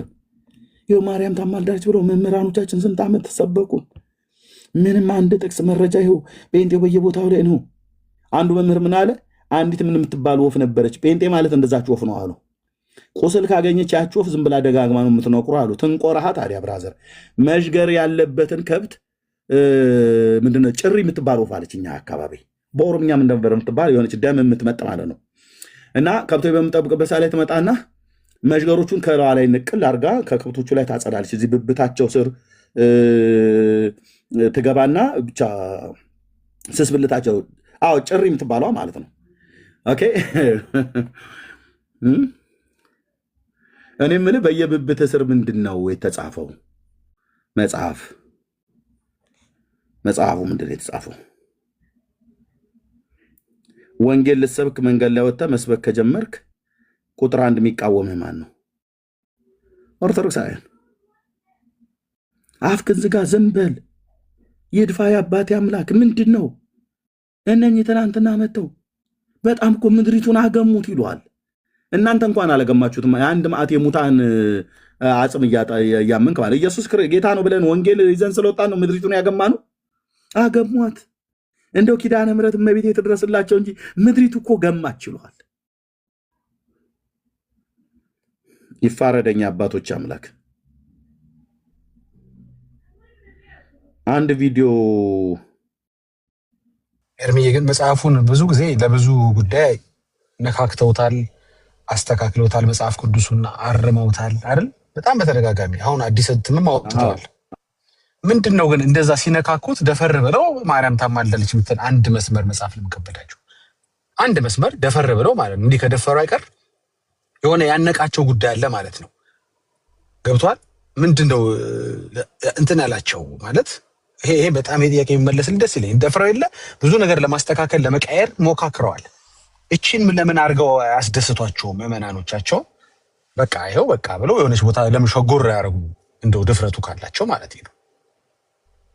ይሄ ጥያቄ የሚመለስልኝ ደስ ይለኛል። ኤርሚዮስ ገባ መሰለኝ። እሺ ስለመሸብኝ ተባረክ ጌታችን። እሺ ዳግዬ ጥሩ ጥያቄ ጠይቀው። አንደኛ ይጠይቋቸዋል። በዓለም አቀፍ ቤተክርስቲያናት ይጠየቃሉ። እንደዛ ቢያደርጉ ይጠይቃሉ። ዝም ብሎ ኤርሚ 80 ላይ እንዳለው እንደ ጳውሎስ አንድ ሰው ዘመኑን ኖሮ ቢጨርስ ይጸድቃል አይጸድቅም? የኛን ተወው፣ የኛን መጽሐፍ ቅዱስ ተወው። እነሱ መጽሐፍ ቅዱስ ላይ ያለውን የጳውሎስን ህይወት ያው እኔን ምሰሉ ስላለ ማለት ነው የእሱን ህይወት ይጸድቃል አይደለ? ግን እኮ ታዲያ ጳውሎስ ከ200 ጊዜ በላይ ኢየሱስ ኢየሱስ ኢየሱስ እያለ ሲናገር አንድም ጊዜ አንድም ቦታ ላይ ማርያም የሚል ቃል ካፉ አልወጣው ማለት አልጻፈም። መልእክቱ አንድም እንደው አንድ ገላትያ 4 ላይ ቢናገር ምን አለ? አይወዷትም እቺንም ነገር ግን የዘመኑ ፍጻሜ በደረሰ ጊዜ እግዚአብሔር ከሴት የተወለደውን ከሕግም በታች የተወለደውን ልጁን ላከ አለ።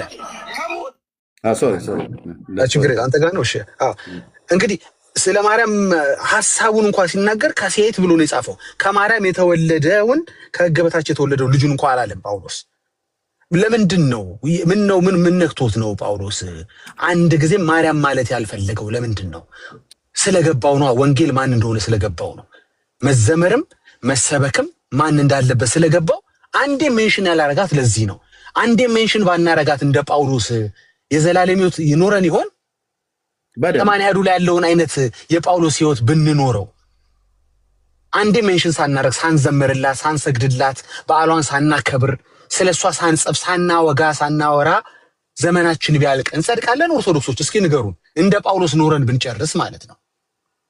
አሁን እዚህ ጋር ችግር ሊመጣ ነው። እንግዲህ አያጸድቁም ትሉናላችሁ። ሩጫችሁ አለቀ አይባልም ትሉናላችሁ።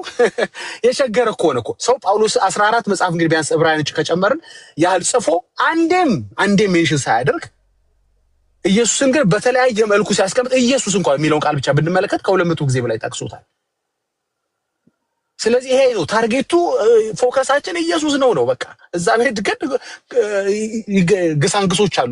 እንትና ይነሳል፣ እከሌት ይነሳል፣ እከሌ ይነሳል። ሐዋርያቶች ያላነሷቸው፣ ሐዋርያቶች የማያውቋቸው በዘመናቸው ያሉ ብዙ እኮ ስማቸው ሊጻፍ የሚችል እኮ ጉዳይ አለ። ይሄ ነው ወንጌል ማለት ይሄ ነው በቃ። እንደ ጳውሎስ ኖረ ስታልፍ ነው። ጨርሻለሁ። ያ ቴንክ እውነት ነው። በመጽሐፉ የተጻፈውን ቅዱስ ጳውሎስ የጻፈውን የካዱ ሰዎች፣ እሱ ያልጻፈውን የሚያምኑ ሰዎች፣ ሐዋርያቱ ያልተናገሩትን የሚሰብኩ ሰዎች፣ ሐዋርያቱ የተናገሩትን የሚክዱ ሰዎች ሲጀምር አሁን እንዳልከው መጽሐፉን እንሰርዛለን እንደልዛለን ብለው እንደሰረዙት እንደደለዙት እንደዚህኛው ማርያም ታማልዳለች ብሎ የሚል አይነት ጽሑፍ ሊያስገቡ ይችላሉ ብለን መጠራጠር እንችላለን በደንብ። ግን ትውልድ ይጠይቃቸዋል። በዓለም አቀፍም ቤተክርስቲያናት ይጠይቃሉ። ምክንያቱ ስለ ማርያም አማላጅነት የተጻፈ የአዲስ ኪዳን መልእክት ምንም ነገር የለም። ብሉይ ኪዳንም አዲስ ኪዳንም ዝም ብሎ ገለባ የሆነ ወሬ ነው ማለት ነው። ግን ይኸውልህ በምድራችን ላይ ይሄ ልጅ እነዚህ ልጆች የክርስቲያንና የአሕዛብን ኑሮ በደንብ ያሳያሉ። እኔ አልናገርም፣ እራሳቸው ሲናገሩ ማን አሕዛብ ማን ክርስቲያን እንደሆነ ትለያላችሁ። ሲያወሩ እጃቸው ላይ የያዙት ምንድን ነው? የእውነተኛ ክርስቲያናዊ ባህሪ መገለጫ ይሄ ነው ወይ? አንደኛው ስለምንድን ነው የሚያወራው? ሌላኛው ስለምንድን ነው የሚያወራው? ልብ ብላችሁ ስሙ። ወዳጆቼ ይኸውላችሁ የሞተው ከሙታን መካከል የተነሳው ክርስቶስ ኢየሱስ አማላጅ ነው። መጽሐፍ ቅዱስ ላይ ያልተጻፈውን አንቀበልም። መጽሐፍ ቅዱስ የምናገረው የልጁ የኢየሱስ ክርስቶስ ደም ከኃጢአት እንደሚያድን ነው። ኢየሱስ ክርስቶስ ጌታ ነው። ኢየሱስ ክርስቶስ እውነት ነው። ኢየሱስ ክርስቶስ መንገድ ነው። ወዳጆቼ ያለ ኢየሱስ ክርስቶስ ከኃጢአት የሚያድን የለም። ማን ነው ክርስቲያን? ማን ነው አሕዛብ? ወዳጆቼ ይኸውላችሁ የሞተው ከሙታን መካከል የተነሳው ክርስቶስ ኢየሱስ አማላጅ ነው። መጽሐፍ ቅዱስ ላይ የምናገረው የልጁ የኢየሱስ ክርስቶስ ደም ከኃጢአት እንደሚያድን ነው። ኢየሱስ ክርስቶስ ጌታ ነው። ኢየሱስ ክርስቶስ እውነት ነው። ኢየሱስ ክርስቶስ መንገድ ነው። ወዳጆቼ ያለ ኢየሱስ ክርስቶስ ከኃጢአት የሚያድን የለም።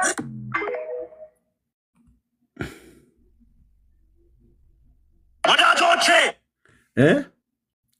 1700 ዓመት የተሰበከው ጥንታዊት ኩላዊት ንጽሕት ርትዕት እንደ ብርጭቆ ትምህርቷ የጠራ በእውነት በዚህ ቤተ ክርስቲያን ውስጥ ዕጣኑ ነጠላቸው ሲያምር እንዲመሰላችሁ እንዴ ብላችሁ የምትሉን ግብዞች ጴንጤዎች 1700 ዓመት የተሰበከ ክርስትና የወለደቻቸው ልጆቿ በአደባባይ ላይ ሲወጡ ይዘውት ለፍጥረት የሚያስተዋውቁት ምንድን ነው?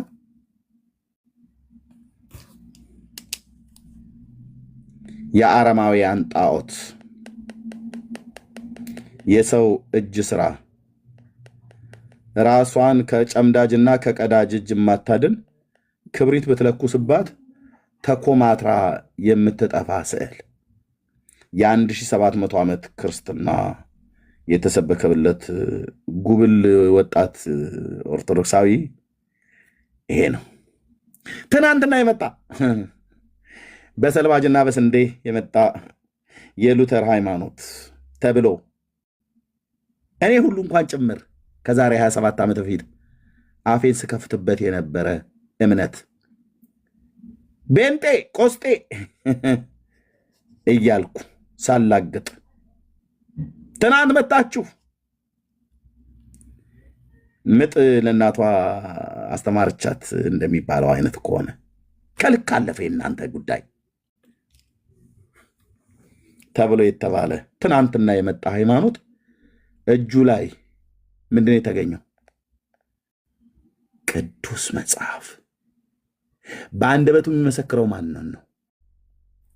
የ1700 ዓመት ክርስትና እጁ ላይ የተገኘው ምንድን ነው? ጣዖት። ጣዖት እኮ አልኩ።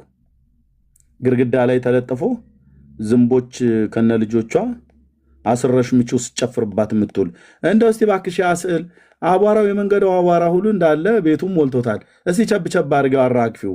ዝንቦቹም እንደው ዝም ብሎ ላው ላይ እየመጡ እያረፉ ነው። እስቲ እመቤቴን አጽጃት እየተባለት በዳንቴል ተሸፍናም አቧራ የሚራግፍላት ስዕል ማለት ነው። የ1700 ዓመት ክርስትና ምድራችን ላይ ደግሞ እኮ ራሱን ችሎ እኮ ሄዶ ይሄንኑ ነገር እየሆን ይዞ ራቅ ብሎ እኮ አይሰብክም። እዚህ ነው መጥቶ ወንድማችንን በእጁ እየነካ አሁን እሱ ነካው አልነካውም። ቄሶቹ ይደባደባሉ። ዞር ብለህ እኮ በጠረባ ብለህ ብትለው ገደል ልከተው የምችለው ሽማግሌ መጥቶ ጴንጤ እንደማንደባደብ ስለሚያውቅ እንጂ ብራዘር ጩቤያችንን እና እኮ ከዘራችንን አስጥሎን እኮ ነው ኢየሱስ ያመጣል። ወንድነት ብለህ ካልክ እንደ ደብረ ብርሃን በግ ነበር የምነዳ እኮ ብዬ ስል ዝም ብሎ ወሬ እንዳይመስልህ። ሄድና የተወለድኩበትን አካባቢ ጠይቅ። መጥተውም መስክረዋል። አብረውኝ ቀድሶ የነበሩ ዲያቆናት ወንድሞቻቸው። ኢየሱስ ነው ጩቤውን ያስጣለን እኮ ነው ብዬ የምልህ። ኢየሱስ ነው በትሩን ያስጣለን። አውሬነታችንን ከውስጡ አውጥቶ የበግነት የራሱን ሕይወት የጨመረብን ኢየሱስ ነው። እስቲ ይህን ስዕል ይዞ ፈቅ ብሎ ለምን አይሰብክም? እዚህ ጋር ይሄኛው ባለ ስዕሉ ማንም የሚሰማ የለማ። አባ ከና ብሎ የሚለው የለም። የሕይወት ሽታ እዚህ አታገኝም። የሕይወት ሽታ እዚህ ነው የምታገኘው። እዚህ ሁለቱ የሚያወሩትን ይልኝ፣ ሁለቱ የሚያወሩትን ስማ፣ ሁለቱ የያዙትን ስማ። ኦርቶዶክስ፣ ፔንቴኮስታል ይኸውላችሁ የሞተው ከሙታን መካከል የተነሳው ክርስቶስ ኢየሱስ አማላጅ ነው። መጽሐፍ ቅዱስ ላይ ያልተጻፈውን አንቀበልም። መጽሐፍ ቅዱስ የምናገረው የልጁ የኢየሱስ ክርስቶስ ደም ከኃጢአት እንደሚያድን ነው። ኢየሱስ ክርስቶስ ጌታ ነው። ኢየሱስ ክርስቶስ እውነት ነው። ኢየሱስ ክርስቶስ መንገድ ነው። ወዳጆቼ ያለ ኢየሱስ ክርስቶስ ከኃጢአት የሚያድን የለም። ለዚህ እንደ ጳውሎስ ትንፍሽ አይደለም። ይሄኛው ወንጌል ያማኙ እንደ ጳውሎስ ስለ ማርያም ትንፍሽ አይደለም። እሱ ስብከቱ ሁሉ ወንጌሉ ሁሉ ኢየሱስ ነው። ኢየሱስ ነው። ሰው ፍጡር ምናምን ትዝ አይለውም ይሄኛው። አዎ ይሄኛው ደግሞ ከነ ካርቶኑ ብቅ አለል ማለት ነው። አንድ እረኝነት ቦታ ሆነን የምንዘፍነው ዘፈን ነበረ፣ የባላገር ዘፈን ምንድነው? ዳገቱ ላይ ቆሜ ፉጨቴን ስለቀው መጣች ከነሊጧ ሳትለቃለቀው የሚል ድሮ እረኛ ከብቶች ስጠብቅ ባላገር ነኝና እንደዚህ ነሸጥ ሲያደርገን ጠላማ አንድ ብርጭቆ ስንጠጣ እንደዛ እያልን እንዘፍን ነበር ድሮ ማለት ነው። የኛ የባላገሮቹ ዘፈን ያልኩ፣ የከተሜዎቹ እናንተ ታስታውሱኛላችሁ። አፋፉ ላይ ሆኜ ፉጨቴን ስለቀው መጣች ከነሊጧ ሳትለቃለቀው ብሎ የሚለው ነገር ትዝ ይለኛል ማለት ነው። ወይኔ ዛሬ ወይ ታታ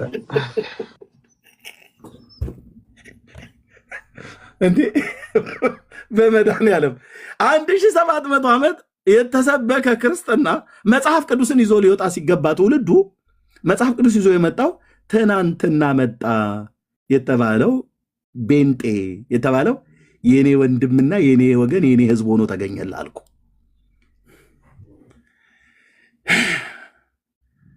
ማን ነው ስለ ጌታ የሚሰብክ? ማን ነው የሞተ እያለ የሚሰብከው? ማን ነው ህይወትን የሚሰብክ? ማን ነው የህይወት ቃል እጁ ላይ ያለው? ማን ነው የህይወት ቃል በቤቱ ያለው? ማን ነው ቤቱን ክርስቶስ የሞላ? ማን ነው ንጉሱን በተቀደሰው ተራራዬ ላይ ሾምኩ ብሎ እንዳለ ዳዊት ማን ነው ኢየሱስን የሾመ? ኦርቶዶክስ ወይስ ወንጌላውያን? አስረግጬ ነግራችኋለሁ። በላህ አይደለም የማወራው። የቤተ ክርስቲያኒቱ ዲያቆን ስለነበርኩ ኦርቶዶክስ ኢየሱስ ክርስቶስን አላነገሰችው። ለሚጠይቀኝ ሁሉ መልስ አለኝ እኮ ነው ብዬ አሉ። እዚህ ንፍስ ያለባቸው ጴንጤዎች ምን አድርጉ ነው የምትሏት? እቺ ቤተክርስቲያን ጥንታዊት ናት ምናምን። ስለ ጥንታዊነት አይደለም፣ እንደ ጥንታዊነቷ የጥንቶቹ ቤተክርስቲያን ሲሰብኩ አላየም እንዴ? የጥንቶቹ ቤተክርስቲያን ሮሜዎች ምን ነበር ሲሰብኩ የነበሩት? ለሮሜ ቤተክርስቲያን ቅዱስ ጳውሎስ ምን ነበር ብሎ የጻፈው? አንተ ጽድቅ በማ በኩል ይገኛል ብሎ ነበር የጻፈው። ከምዕራፍ 1 ጀምሮ እስከ ምዕራፍ 16 የመጨረሻው ሰላምታውን እስኪሰጥ ድረስ አንድም ጴንጤ ብትሆን መታ አታምታታም እኔ ጋ ማለት ነው። ተዋቸው ይላሉ። ለምን ተዋቸዋለን? ይሄ ነው ክርስትና ወይስ ይሄ ነው ክርስትና? ይሄ ነው የሐዋርያቱ ትምህርት እና መስካሪ ወይስ ይሄ ነው የሐዋርያቱ ትምህርትና መስካሪ? ጳውሎስ ይሄን ይዞ ነበር የተገለጠው ወይስ ይሄንን ይዞ ነበር የተገለጠው? መጽሐፍ ሲናገር በማርቆስ ወንጌል መጽሐፍ ምዕራፍ 16 ቁጥር 8 ላይ ሲናገር ለዘላለም የሚሆነውን የማይለወጠውን ለዘላለም ድነት የሚሆነውን የማይለወጠውን ቅዱሱን ወንጌል ከፀሐይ መውጫው እስከ መጥለቂያው ድረስ በእጃቸው አስይዞ ላካቸው ይላል። ያው የኛ ወንድም ጋር ነው የተገኘው አደባባይ ላይ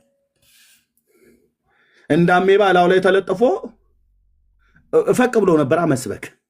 እስቲ ህዝቡ ይስማን፣ ህዝቡ ይስማን። እነሱ ስለ ማርያም እስኪ ይናገሩ፣ እኛ ስለ ኢየሱስ እስቲ እንናገር። እንዴ ያውቃሉ። ምን ነክቷችሁ ነው? ጴንጤ ፊት ነው? አረ በመድኃኒዓለም ድርሽ እንዳትሉ በኪዳነ ምሕረት እንደ በወላዲት አምላክ ወፍጮ ቤት ገብቶ ሰው ዱቄት ሳይነካው ሊወጣ እንደማይችል ሁሉ እነሱ ቤት ገብቶ የሆነ ነገር ሳይነካችሁ አትወጡ። ስለዚህ አትሂዱ፣ ባካችሁ አትሂዱ። እዛ ሙሉ ወንጌል የሚባል ቤተክርስቲያን አትሂዱ። እዛ ቃለ ሕይወት ብርሃን የሚባል ቤተክርስቲያን ድርሽ እንዳትሉ። ደግሞ መሰረተ ክርስቶስ ብሎ ይላሉ። አትሂዱ። ልጆቻችሁን ያዙ አደራ። እንደው በመድኃኔዓለም እየተባለ እኮ ደወል እየተደወለ እኮ ሲነገረን ነበር። ምን መዓት መጣ ብዬ እኔ ደግሞ እንዳልኩ እልም ያልኩ ገጠሬ ነኝ። ምንድን ነው የመጣው መዓት ብዬ ማለት ነው። እባካችሁ ልጆቻችሁን ያዙ። በ8ኛው ሺህ በፍካሬ ኢየሱስ እንደተነገረው ይመጣሉ በስሜ ብለዋልና አሁን መጥተዋል እያሉ ማለት ነው። እኔ ኢየሱስ ነኝ እያሉ ነው እያሉ እኔ እዛ ኦርቶዶክስ እያለሁ አዲስ አበባ ገብቼ እኮ ነው ብዬ የምልህ። አዲስ አበባ ገብቼ የካ ሚካኤል ደጅ እየጠናው እያለሁ መጥተውላችኋል፣ ይሄው እኔ ኢየሱስ ነኝ እያሉ ደግሞ ኢየሱስ ከኔና ካንቺም ይወለዳል እያሉ ልጃገረዱን እያስገቡ አዳራሽ ውስጥ መብራት እያጠፉ በቃ ሴቱን ሁሉ ጨረሱት። እባካችሁ ልጆቻችሁን ያዙ። እንዲህ አይነት ነገር የሚያወሩ ሰዎች ካሉ ከቤተክርስቲያን አስወጧቸው። ልጆቻችሁን ሁሉ አባሩ እየተባለ እኔ ራሴ ደርሻለሁን።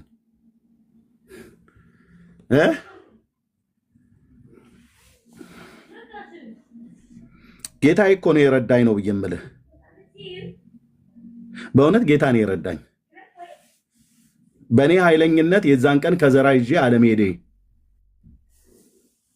በሄድም ነገሩ የክርስቶስ መንፈስ ያስገዛኝ ነበር። ጉባኤ ውስጥ ጋቤን ለብሼ ነው የሄድኩት እና ያን እንደዛ ታደርጋላችሁ ተብሎ የተባለውን ነገር ስታደርጉ ባይኖሩ ቢያንስ ሁለቱን ቅንድቡን ብዬ አስተኛው ነበር። ሁለቱም ጴንጤ ማለት ነው። ዝሙት ስትሰሩ አግኝቻችሁ ቢሆን ኖሮ የአባቶች አምላክ ምስክር ነው፣ ሬሳዬ ነበር የሚወጣው ከዛ ከኤግዚቢሽን ማዕከል። ደብድባችሁ ቀጥቅታችሁ ልገሉኝ ስላላችሁ ግን ሁለቱን አጋድሜው እሄዳለሁ ወደ ጌታ። ያው ሲኦል ነው የምገባው። በኦርቶዶክስ ገነት መግባት የሚናፍቀናው ያው በቃ ትሄዳለህ። እኛ ገነት ትገባላችሁ ብለን ገነት እኔ ወይዘሮ ገነት ነው የማውቀው ገነቴ ገነት ምናምን ነገር እንጂ በኦርቶዶክስ ገነት ትገባለህ ተብሎ ምንም። ለዚህ ነው እናቴ አባቴን ጠይቃቸው የነበረው ከሞት በኋላ የት ነው የምንሄደው? ቴቴ የለም እኔ እንጃ እኛ አናውቅም ነው የሚሉት። እኔ እየቀደስኩ አላቅልህም። ግን ስመጣ ያገኘኋችሁ እናንተ የተባረካችሁ ስትሰብኩ የነበረው መጽሐፍ ቅዱስ ነው። ጴንጤው ወገኔ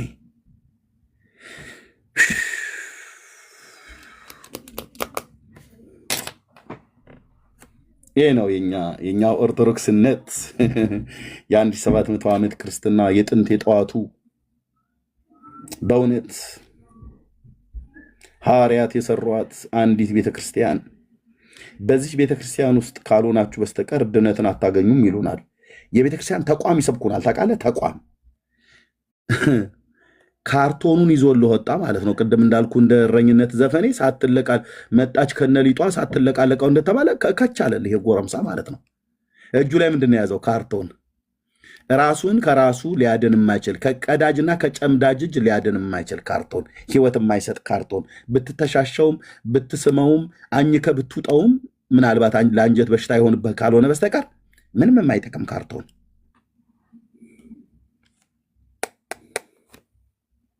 ሁላችሁ የሞተው ከሙታን መካከል የተነሳው ክርስቶስ ኢየሱስ አማላጅ ነው። መጽሐፍ ቅዱስ ላይ እሱ ክርስቶስ ኢየሱስ አማላጅ ነው ይላል። ይሄኛው ደግሞ እመቤታችን አማላጅ ነች ይላል። አሁን ሁለታችሁ መረጃችሁን አቅርቡ ነው መሆን ያለበት። እስኪ መረጃችሁን አቅርቡ። የምትንጫጩት አንተም ጴንጤው ተረጋጋ፣ አንተኛውም ተረጋጋ። አንተ አማላጅ ነች ብላ ያልከው ማርያም ነው አይደል? አዎ መረጃ አምጣ። አንተም ደግሞ ኢየሱስ ነው አማላጅ አድርገው አይደል? መረጃ አምጣ። ምን አለበት እንደዚህ ምንድነው መስቀል አደባባይ የሚባለው አካባቢ ላይ ወይ ሚሊኒየም አዳራሽ ፕሮግራም ተዘጋጅቶ እንደዚህ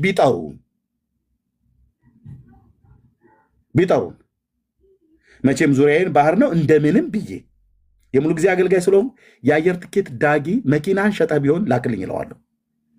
ተከፍሎ ሄደን ብናወራ መጥተው ማርያም ታማልዳለች ብሎን አይደል የሚጮኸው? አገልጋዮቹ ከላይ እስከታች በሙሉ የሚያወሩት ጥቅሱ መረጃውን አቅርብ። እኔም መሄድ አይጠበቅብኝም ምድሪቱ ላይ ስላለ ማለት ነው። ትውልድ መረጃውን አቅርብ። በቃ ወንድምነት ቴንኪው። እግዚአብሔር አምላክ ይባርክ። ማርያም የጌታ እናት ነች። ታድናለች ነው ያልከው፣ ማለት ታማልዳለች ነው ያልከው። ማን ያስተማረ? ጳጳሳቱ፣ ሊቃውንቱ፣ አዛውንቱ አይደል? መረጃውን አቅርብ ከመጽሐፍ ቅዱስ። አንተስ ማን ያስተማረ? ፓስተሮቼ ምናምን ነገር ይላለ። መረጃውን አምጣ። ከየት ነው ያገኘው? በቃ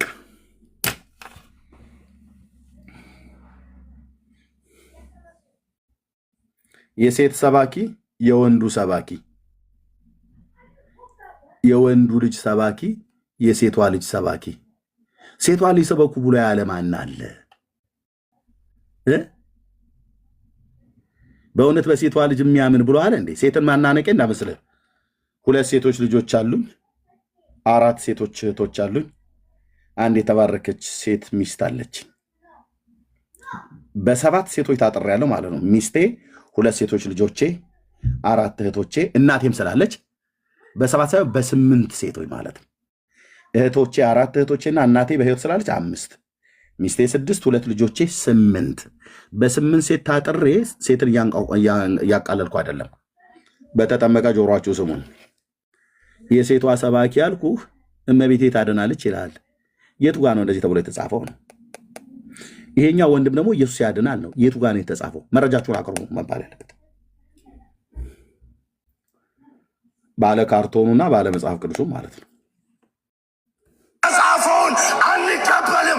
መጽሐፍ ቅዱስ የምናገረው የልጁ የኢየሱስ ክርስቶስ ደም ከኃጢአት እንደሚያድን ነው። ኢየሱስ ክርስቶስ ጌታ ነው። ኢየሱስ ክርስቶስ እውነት ነው። ኢየሱስ ክርስቶስ መንገድ ነው። ወዳጆቼ ያለ ኢየሱስ ክርስቶስ ከኃጢአት የሚያድን የለም።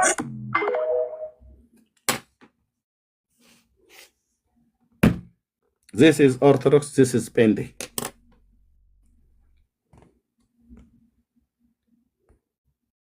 ነባሩ ክርስትናና አዲስ መጤ የተባለው ክርስትና ህይወት ሰባኪና ተረት ሰባኪው ፍጡር ሰባኪና ፈጣሪን ሰባኪው አዳኙንና የማያድነውን ለይቶ የማያቅ ኢትዮጵያ ከምትባል ምድር ማህፀን ውስጥ እነዚህ ወንድሞቻችን ተገኙ። ሁላችንን ሪፕሬዘንት ያደርጋሉ። እኔን እንደ ጴንጤ ይሄ ወንድሜ ሪፕሬዘንት ያደርገኛል፣ እኛም በሙሉ ማለት ነው። ምክንያቱም እሱ የሚሰብከውን ኢየሱስን ነው እኛ የምንሰብከው። ሐዋርያቱ የሰበኩትን ኢየሱስን የምንሰብከው። ኦርቶዶክስ ግን ሰብኳት ሐዋርያቱ ያልሰበኳትን ኢየሱስን የሚሰብከው ማን ነው? ሐዋርያቱ ያልሰበኳትን ማርያምን የሚሰብኳት። ታድናለች ይላሉ፣ ሐዋርያቱ አንድ ቦታ ታድናለች አላሉም። ታማልዳለች ይሏታል፣ ሐዋርያቱ አንድ ቦታ ታማልዳለች አላሉም። ቤዛ ናት ይሏታል፣ ሐዋርያቱ አንድም ቦታ ቤዛ ነች ብለው አላሏትም። አንተዬ አላሏትም። ኬታ መጡት ታዲያ? በሬ ወለደ ትምህርት ማለት ነው።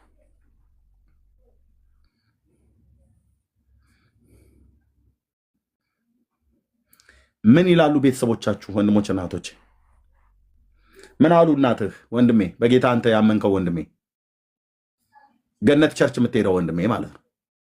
ምን አሉ? ማዘር ምን አሉ?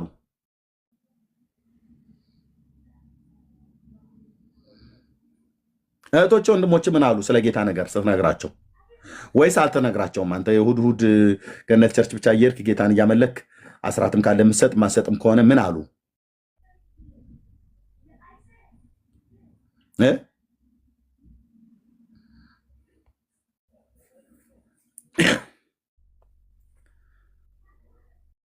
መናፍቅ አሉ አይደል? አዎ በቃ መናፍቃኖቹ ግን እነሱ ሆነው ሳሉ ፍጡር ሰባኪ ነው መናፍቅ ወይስ ፈጣሪን ሰባኪ?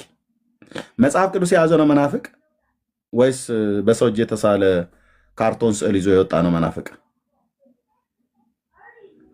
ፍርዱን ለትውልዱ ተዉ። አደባባዮቻችን፣ በቤታችን፣ በስራ ቦታ፣ በቤተሰብ መካከል ኢየሱስ ይወራ። በጌታ የሆናችሁ ወንድሞችና እህቶቼ ኢየሱስ ይወራ። አጀንዳችን ኢየሱስ ይሁን። አጀንዳችን ወንጌል ይሁን። አጀንዳችን ትውልድን ለማዳን ይሁን። እኔ አሁን እንደዚህ ሆነው ወንድሜ ዳጊ እንደዚህ ሆነው እህቶች ወንድሞች እዚህ ያሉ ወንድሞችና እህቶች እንደዚህ ምን ነው ትውልድ ወደ እግዚአብሔር መንግስት እንዲጨመር እንጂ ግብ ግቡን የፈለግነው ለጸብ አይደለም። ለጸብ አይደለም። የማይራራ ልብ ኖሮን እንዳይመስላችሁ ወንድሞችና እህቶቼ። በስድብ ከተባለ ከነሱ የበለጠ ማን አለ? የሰውን ሃይማኖት እያበሻቀጡ የሚሳደቡ በድመት ስጋ እኮ ያቆርባሉ ብለውን እኮ የጌታን እራት የምንወስደው የሚያንቀሹ እኮ የሚያላግጡ እነሱ ናቸው እኮ። እኛ እኮ የከርከሩ ስጋ ነው የሚያቆርቡት ብለን እኮ አላልንም። ለምን? ህሊና አለን። አንድ ሁለተኛ እግዚአብሔርን እንፈራለን። እውነትን ዲናይ ላደርገው አልችልም። ጴንጤ ህሊና አለው። አየህ፣ እግዚአብሔርንም ይፈራል። እነሱ በድመት በለው ሲሉን እናንተስ በውሻ አይደል ብለን እኮ ልንላቸው እንችላለን። እንደዚህ አይነት ግብረ መልስ ግን እንዳንሰጥ መጽሐፍ ቅዱስ ክፉን በክፉ ፈንታ አትመልሱ ብለዋል። አለቅ። በድመት ስጋ ነው የምታቆርቡት ይሉናል። ቤት ዘግተው ዝሙት ትሰራላችሁ በዝሙት አይደል እንዴ ብለው ይሉናል። ግን በየገረገራ ጥጉ ለክብረ በዓል እየሄደ ስንቱ ሲንከባለል የሚውለው የምናውቀው ነው። ያደግንበት ቤት ነው። እየራይኪ አይነ ሞቶ እየተረከብኪ ኩነኔ እያልን ተው እባክህ ተው። እሱ አይነሳ አይነሳ። እህቶች ወንድሞች፣ እዚህ ውስጥ ያላቸው ኦርቶዶክሳውያን እናንተን የማበሻቀጥ እናንተን የማበሳጨት አጀንዳ እኔም ወንድሞቼም እህቶቼም የለንም። እውነቱን ግን የምንነግራችሁ ፍርጥ አድርገን የምንነግራችሁ ትድኑ ዘንድ ነው። እውነቱንም ታውቁ ዘንድ ነው። እውነትንም ታውቁ ዘንድ ነው። ሰይጣንን ኦፊሻሊ አምልክ ተብለህ እንደዚህ ሲደረግልህ ለምን እንዴት እንኳን ብላ አትጠይቅም አንተ። እኛ እኮ በቤተክርስቲያናችን ውስጥ ነውር የሆነውን ነገር እናንተ ነግራችሁን አይደለም። ዳጊ ቤት ከፍቶ ስንት ቀን ሲናገር የነበረው እዛ እኛ ጋር ያሉትን ዘራፊ፣ አጭበርባሪ፣ ሌባን ስንቶቹን ሲናገር ነበረ። ጴንጤን እያለ የጌታን ስም የሚያሰድም ማለት ነው። እኔ ስናገር ወንድምነት ዳኒ ሲናገር ሌሎች ወንድሞችና እህቶች ሲናገሩ ስንት ጊዜ ነበረ። አናደባብስልህም። እንግዲህ የቤታችንን ጉዳይ የቤታችንን በቤታችን ብለን የምንለው ነገር ቢኖረንም ቅሉ ግን የክርስቶስን ቤተክርስቲያን የሚያሰድብ ከሆነ በምንም አይነት መልኩ አንሸፍንም። ሐሰት ከሆነ አንሸፍንም። ክርስቶስን የሚጋፋ የሰውን መንፈሳዊ ነገር የሚያረክስ ነገር በፍጹም አንደብቅም። ኦርቶዶክሳውያኑ እንደሚደብቁት ማለት ነው። እንደ እግዚአብሔር ቃል ትክክል ያልሆነው ነገር ትክክል አይደለም ነው የምንለው። አንድ ሁለተኛ ትክክል አለመሆኑን አጽኖ ሰጥተን ለሌሎችም እንናገራለን። ትክክል የሆነውን እንሰብካለን፣ ትክክል የሆነውን እንናገራለን። ዘመኑ አልቋል፣ ንስሐ ግቡ። ደጋግማችሁ መታችሁ ትሰማላችሁ፣ ተደብቃችሁ ማለት ነው። እዚህ 350 ምናምን ሰው ነው የሚሰማው። ቀደም ስንት ሺህ ሰው ነበረ ተደብቆ የሚሰማ። አሁን ቁጥሩን ስላላመጣው ነው። ቢሃይንድ ባይሆኑ ከኋላ ይሰማላል፣ ይከተከታል ቁጭ ብሎ። ተደብቃችሁም ስሙ፣ በፊት ለፊትም ስሙ። ኢየሱስ ያድናል። ለሰው ልጆች በደልና ኃጢአት ቤዛ የሆነ ከሱ ውጭ ሌላ አንድ አታገኝም። አሉ የተባሉትም በሙሉ ውሸታሞች ናቸው። ማርያም ቤዛ አይናት ብለህ ያልከው ውሸት ነው። ውሸት ነው። ቤዛ ሆናም አታውቅም፣ ልትሆንም አትችልም። ቤዛ ኢየሱስ ነው። የዓለም ቤዛ ኢየሱስ ነው። ስለዚህ በጌታ ኢየሱስ ክርስቶስ እመኑና ከዘላለም ፍርድ ዳኑ ብለን እንላለን። ጸጋና ሰላም ከሁላችሁ ጋር ይሁን። ጥያቄ ቢኖራችሁ በውስጥ መስመር እኛ ልታገኙ ትችላላችሁ፣ እንመልስላችኋለን። እኔንም ዳጊንም ዳንዬም አለ ወንድምነት፣ ሌሎችም እነ ብሩኬ እነ ሜላ አሉ፣ የምታውቁን ወንድሞች እናቶች እነ ቴዲዬ ምናምን ነገር አሉ፣ እህቶች እነ ሜርሲ እነ መሲ በጣም ብዙዎች አሉ። ሌላም ቦታ ላይ ያሉ ወንድሞቻችን ልታገኟቸው ትችላላችሁ። በተለይ ጌታን ለመቀበል የምትፈልጉ ሰዎች ካላችሁ እናበረታታችኋለን። ዘመኑ ሳያልቅኑ ወደ ክርስቶስ። እናንተን የያዙ እስራት ስለሆኑ ነው እነዚህን ገድላት ድርሳናትን የምናነባው እንጂ እኔ የተጠራሁትን ወንጌሉ ልሰብክ ነው። ወንጌሉን ግን ስሰብክ ለወንጌል እንቅፋት የሆነውን ነገር ሁሉ ማፍረስ የተጠራሁበት ስራ ነው። ስሜም ኤርምያስ ነው። ትነቅልና ታፈርስ ትገለብጥና ትተክል ዘንድ ብሎ ስላለ በቃ ይሆናል። እንደ እግዚአብሔር ቃል ያልሆነ ነገር መነቀል ያለበት ከሰው ልብ ውስጥ መነቀል አለበት። መነቀል ያለበት ከምድራችን ላይ መነቀል አለበት። መፍረስ ያለበት ከሰው ልብ ውስጥ እና አእምሮ ውስጥ መፍረስ አለበት። በእግዚአብሔር ቃል መዶሻ መፍረስ አለበት። በእግዚአብሔር ቃል ስለት መቆረጥ አለበት። ትውልዱ አይደለም፣ በትውልድ ውስጥ የተዘራ ክፉ ዘር ማለት ነው። መንፈሳዊ የሚመስል ከእግዚአብሔር የሚመስል ግን ያ አይደለ። ወደ እግዚአብሔር የማያስጠጋ እውቀት፣ ኢየሱስ ክርስቶስን የማይነግር እውቀት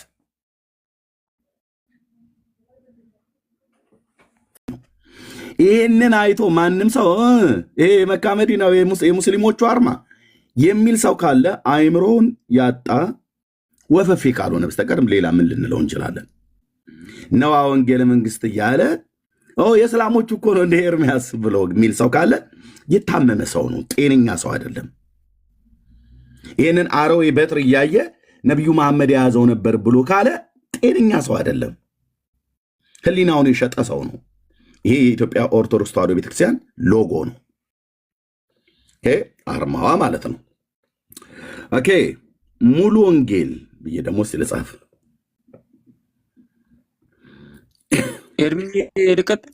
ፕሊዝ ቆይ ፕሊዝ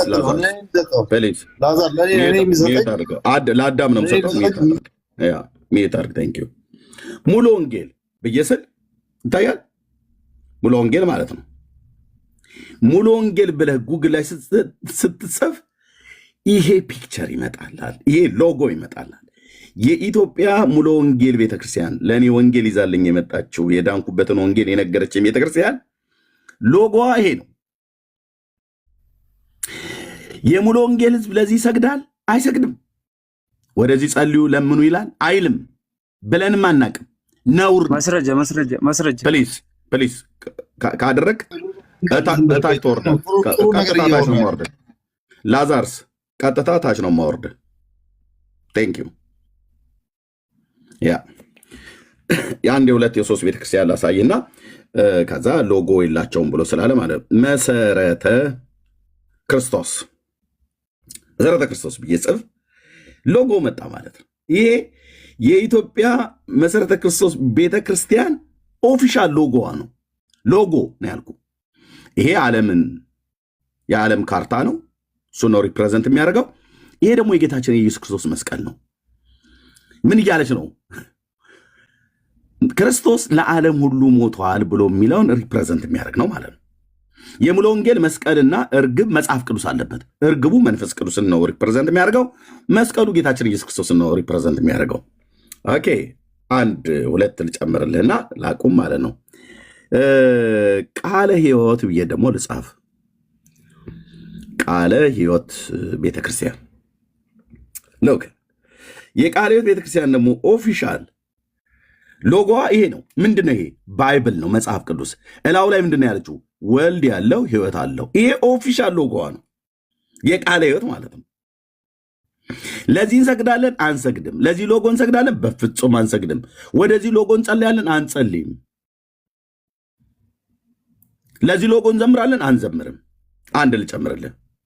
የኢትዮጵያ ወንጌላዊት መካነ ኢየሱስ መካነ ኢየሱስ ቤተክርስቲያን። መካነ ኢየሱስ ቤተክርስቲያን ሲባል ይሄ ሎጎ ሲመጣ ሁሉ ቀን ማንም የሚያውቀው ነው። ይኸው የኢትዮጵያ ወንጌላዊት መካነ ኢየሱስ ቤተክርስቲያን። እንደውም ይሄ የዋሽንግተን ዲሲው ውጭ ሀገር ያለው ማለት ነው። ውጭ ሀገርም ያለው አገር ውስጥም ያለው በሙሉ ይሄ ነው ሎጎዋ። የኢትዮጵያ ኢቫንጀሊካል መካነ ኢየሱስ ቸርች ማለት ነው። አየው አሜሪካም ሆኖ ይሄ ነው ሎጓቸው ማለት ነው። አለቀ። ይህንን ብዬ ካልኩኝ እኔ ዛሬ ጥያቄ ያደረግኩትኝ ቅድምም አንተ ልሰጥህ ነው አንተ ነው የምታወራው። እኔ የዛሬው ርዕስ ያደረግኩትኝ ይሄ ነው። ይኸው በፒክቸሩ ላይ ይሄ የምታዩት ፒክቸር የእናንተ አንድ ቅዱስ ሰይጣን ነው የሚሰገድለት። ስዕል አድህኖ አለው። ስዕል አድህኖ ሙሉ ይኸውና በሙሉ ደግሞ ጎን ለጎን አድርጌ አሳያችኋለሁ ማለት ነው። ከቤተክርስቲያኒቱ የተገኘ ማለት ነው። ያሁን በኢትዮጵያ ኦርቶዶክስ ቤተክርስቲያን ይሄ ስዕል ይሰገድለታል። ይሄ ስዕል መልክ አለው። መልክ ሰላም ለዝክረ ስምከ እየተባለ ማለት ነው። ይሄ ስዕል ባይዞይ ሰይጣን ነው። ይሄ ታቦት ተቀርጾለታል። ህዳር 29 ቀን ይከብራል። ሰሜን ሸዋ ውስጥ ቤተክርስቲያን ተሰርቶለታል። እና ይሄንን ጥያቄ ስጠይቀው ነው ወንድማችንን አይኛ ለስዕል ለአክተሩ እንጂ ስዕሏ ምናምን ነገር አይደለም ብሎ አለ ማለት ነው። ስለዚህ አሁን አንተ የምትናገረው ነገር ካለ አዳም ለጠየቅኩት ጥያቄ መልስ ምሰጠን ካለ ልክ እንደዚህ እንዳሳየው የኔ ሎጎ ነው። አሁን ለእኔ ሎጎ ማንም ሰው ሰግዶ አያውቅም። የኔ ሎጎ ነው ከላይ ያለውን ተናገሩነቱን ብሎ የሚል በጣም ብዙ ሰዎች አስቀምጠውታል በየፔጃቸው ላይ። ሎጎውንም ተጠቅመውታል። ይጠቀሙ፣ መብታቸው ነው። ማንም ሰው ግን ወደዚህ ሎጎ ስገድ ምናምን ነገር ብሎ የሚል የለም። እና አዳምያው መቀጠል ይችላል።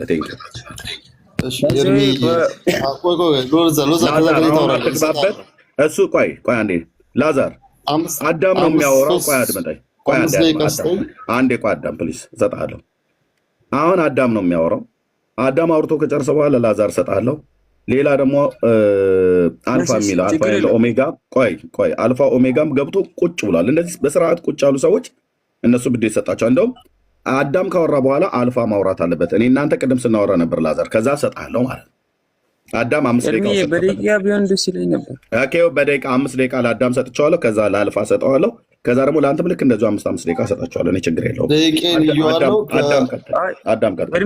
ከርማ አንድ ነው። አንተ ሎዛ ዝም በል አንዴ። እንዴ ምንድነው አንተ ስርዓት? አዳም ችግር የለውም። ቆይ አንዳንዴ አግዛለሁ። ነው አታግዘኝ። እኔ ሲደክመኝ እነግርሃለሁ። 5 ደቂቃ 2 ደቂቃ ሰጣለሁ ለአንተ ፈለግ። እሺ ኤርሚ በጣም አመሰግናለሁ። ምን አለ መሰለህ፣ በመጀመሪያ ደረጃ 5 ደቂቃህን ተጠቀም። ማንም አይገባብህም። ያው እህትዮ አስቀምጣላለች። ላዛር ለአንተ 5 ደቂቃ ሰጥሃለሁ።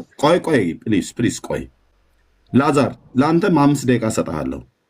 አዳም 5 ደቂቃ ማንም አይገባብህም፣ ተጠቀም። ግን አዳም ከተናገረ በኋላ አልፋ እና ኦሜጋ ነው የሚናገረው። ምክንያቱም በጨዋነት ገብቶ ቁጭ ብሏል። ሀሳቡ መስማት አለብን። ከዛ ደግሞ ላዛር ደግሞ ለአንተም 5 ደቂቃ ሰጣቸዋለሁ። ማንም አይገባም። አዳም ተጠቀም 5 ደቂቃ። እህትዬው ድጋሚ ያስቀምጭለት። ቴንክ ዩ። እኔም እየዋለሁ አመሰግናለሁ። በጣም ነው አመሰግናለሁ። የመጀመሪያው ደረጃ በኢትዮጵያ ኦርቶዶክስ ቤተክርስቲያን ሂደት እናውቃለን። እዚህ ቲክቶክ ላይ እንደሚፈጠር ሁላችንም እናውቃለን። ህሊና ስላለን ሰዎችም ስለሆነ ቀደም እንዳለው ሎጎ የለውም ብየዋለሁ። ሎጎ አሳይቶኛል። እኛ ደግሞ ሎጎዎች አሉ። ሎጎቻችን ደግሞ መጽሐፍ ቅዱሳዊ ናቸው። መጽሐፍ ቅዱሳዊ ተሆኑ ደግሞ እኛው የመጀመሪያው ኦሪየንታል ኦርቶዶክስ የትኛውም ኦሪየንታል ኦርቶዶክሶች ወንጌል የምንስም ወንጌል ቃል ደግሞ ህይወት እንደሆነ የክርስቶስ ቃል ህይወት እንደሆነ ስለምናውቅ ቅዳሴያችን ላይ ስንሄድ ወንጌልን እንስማለን።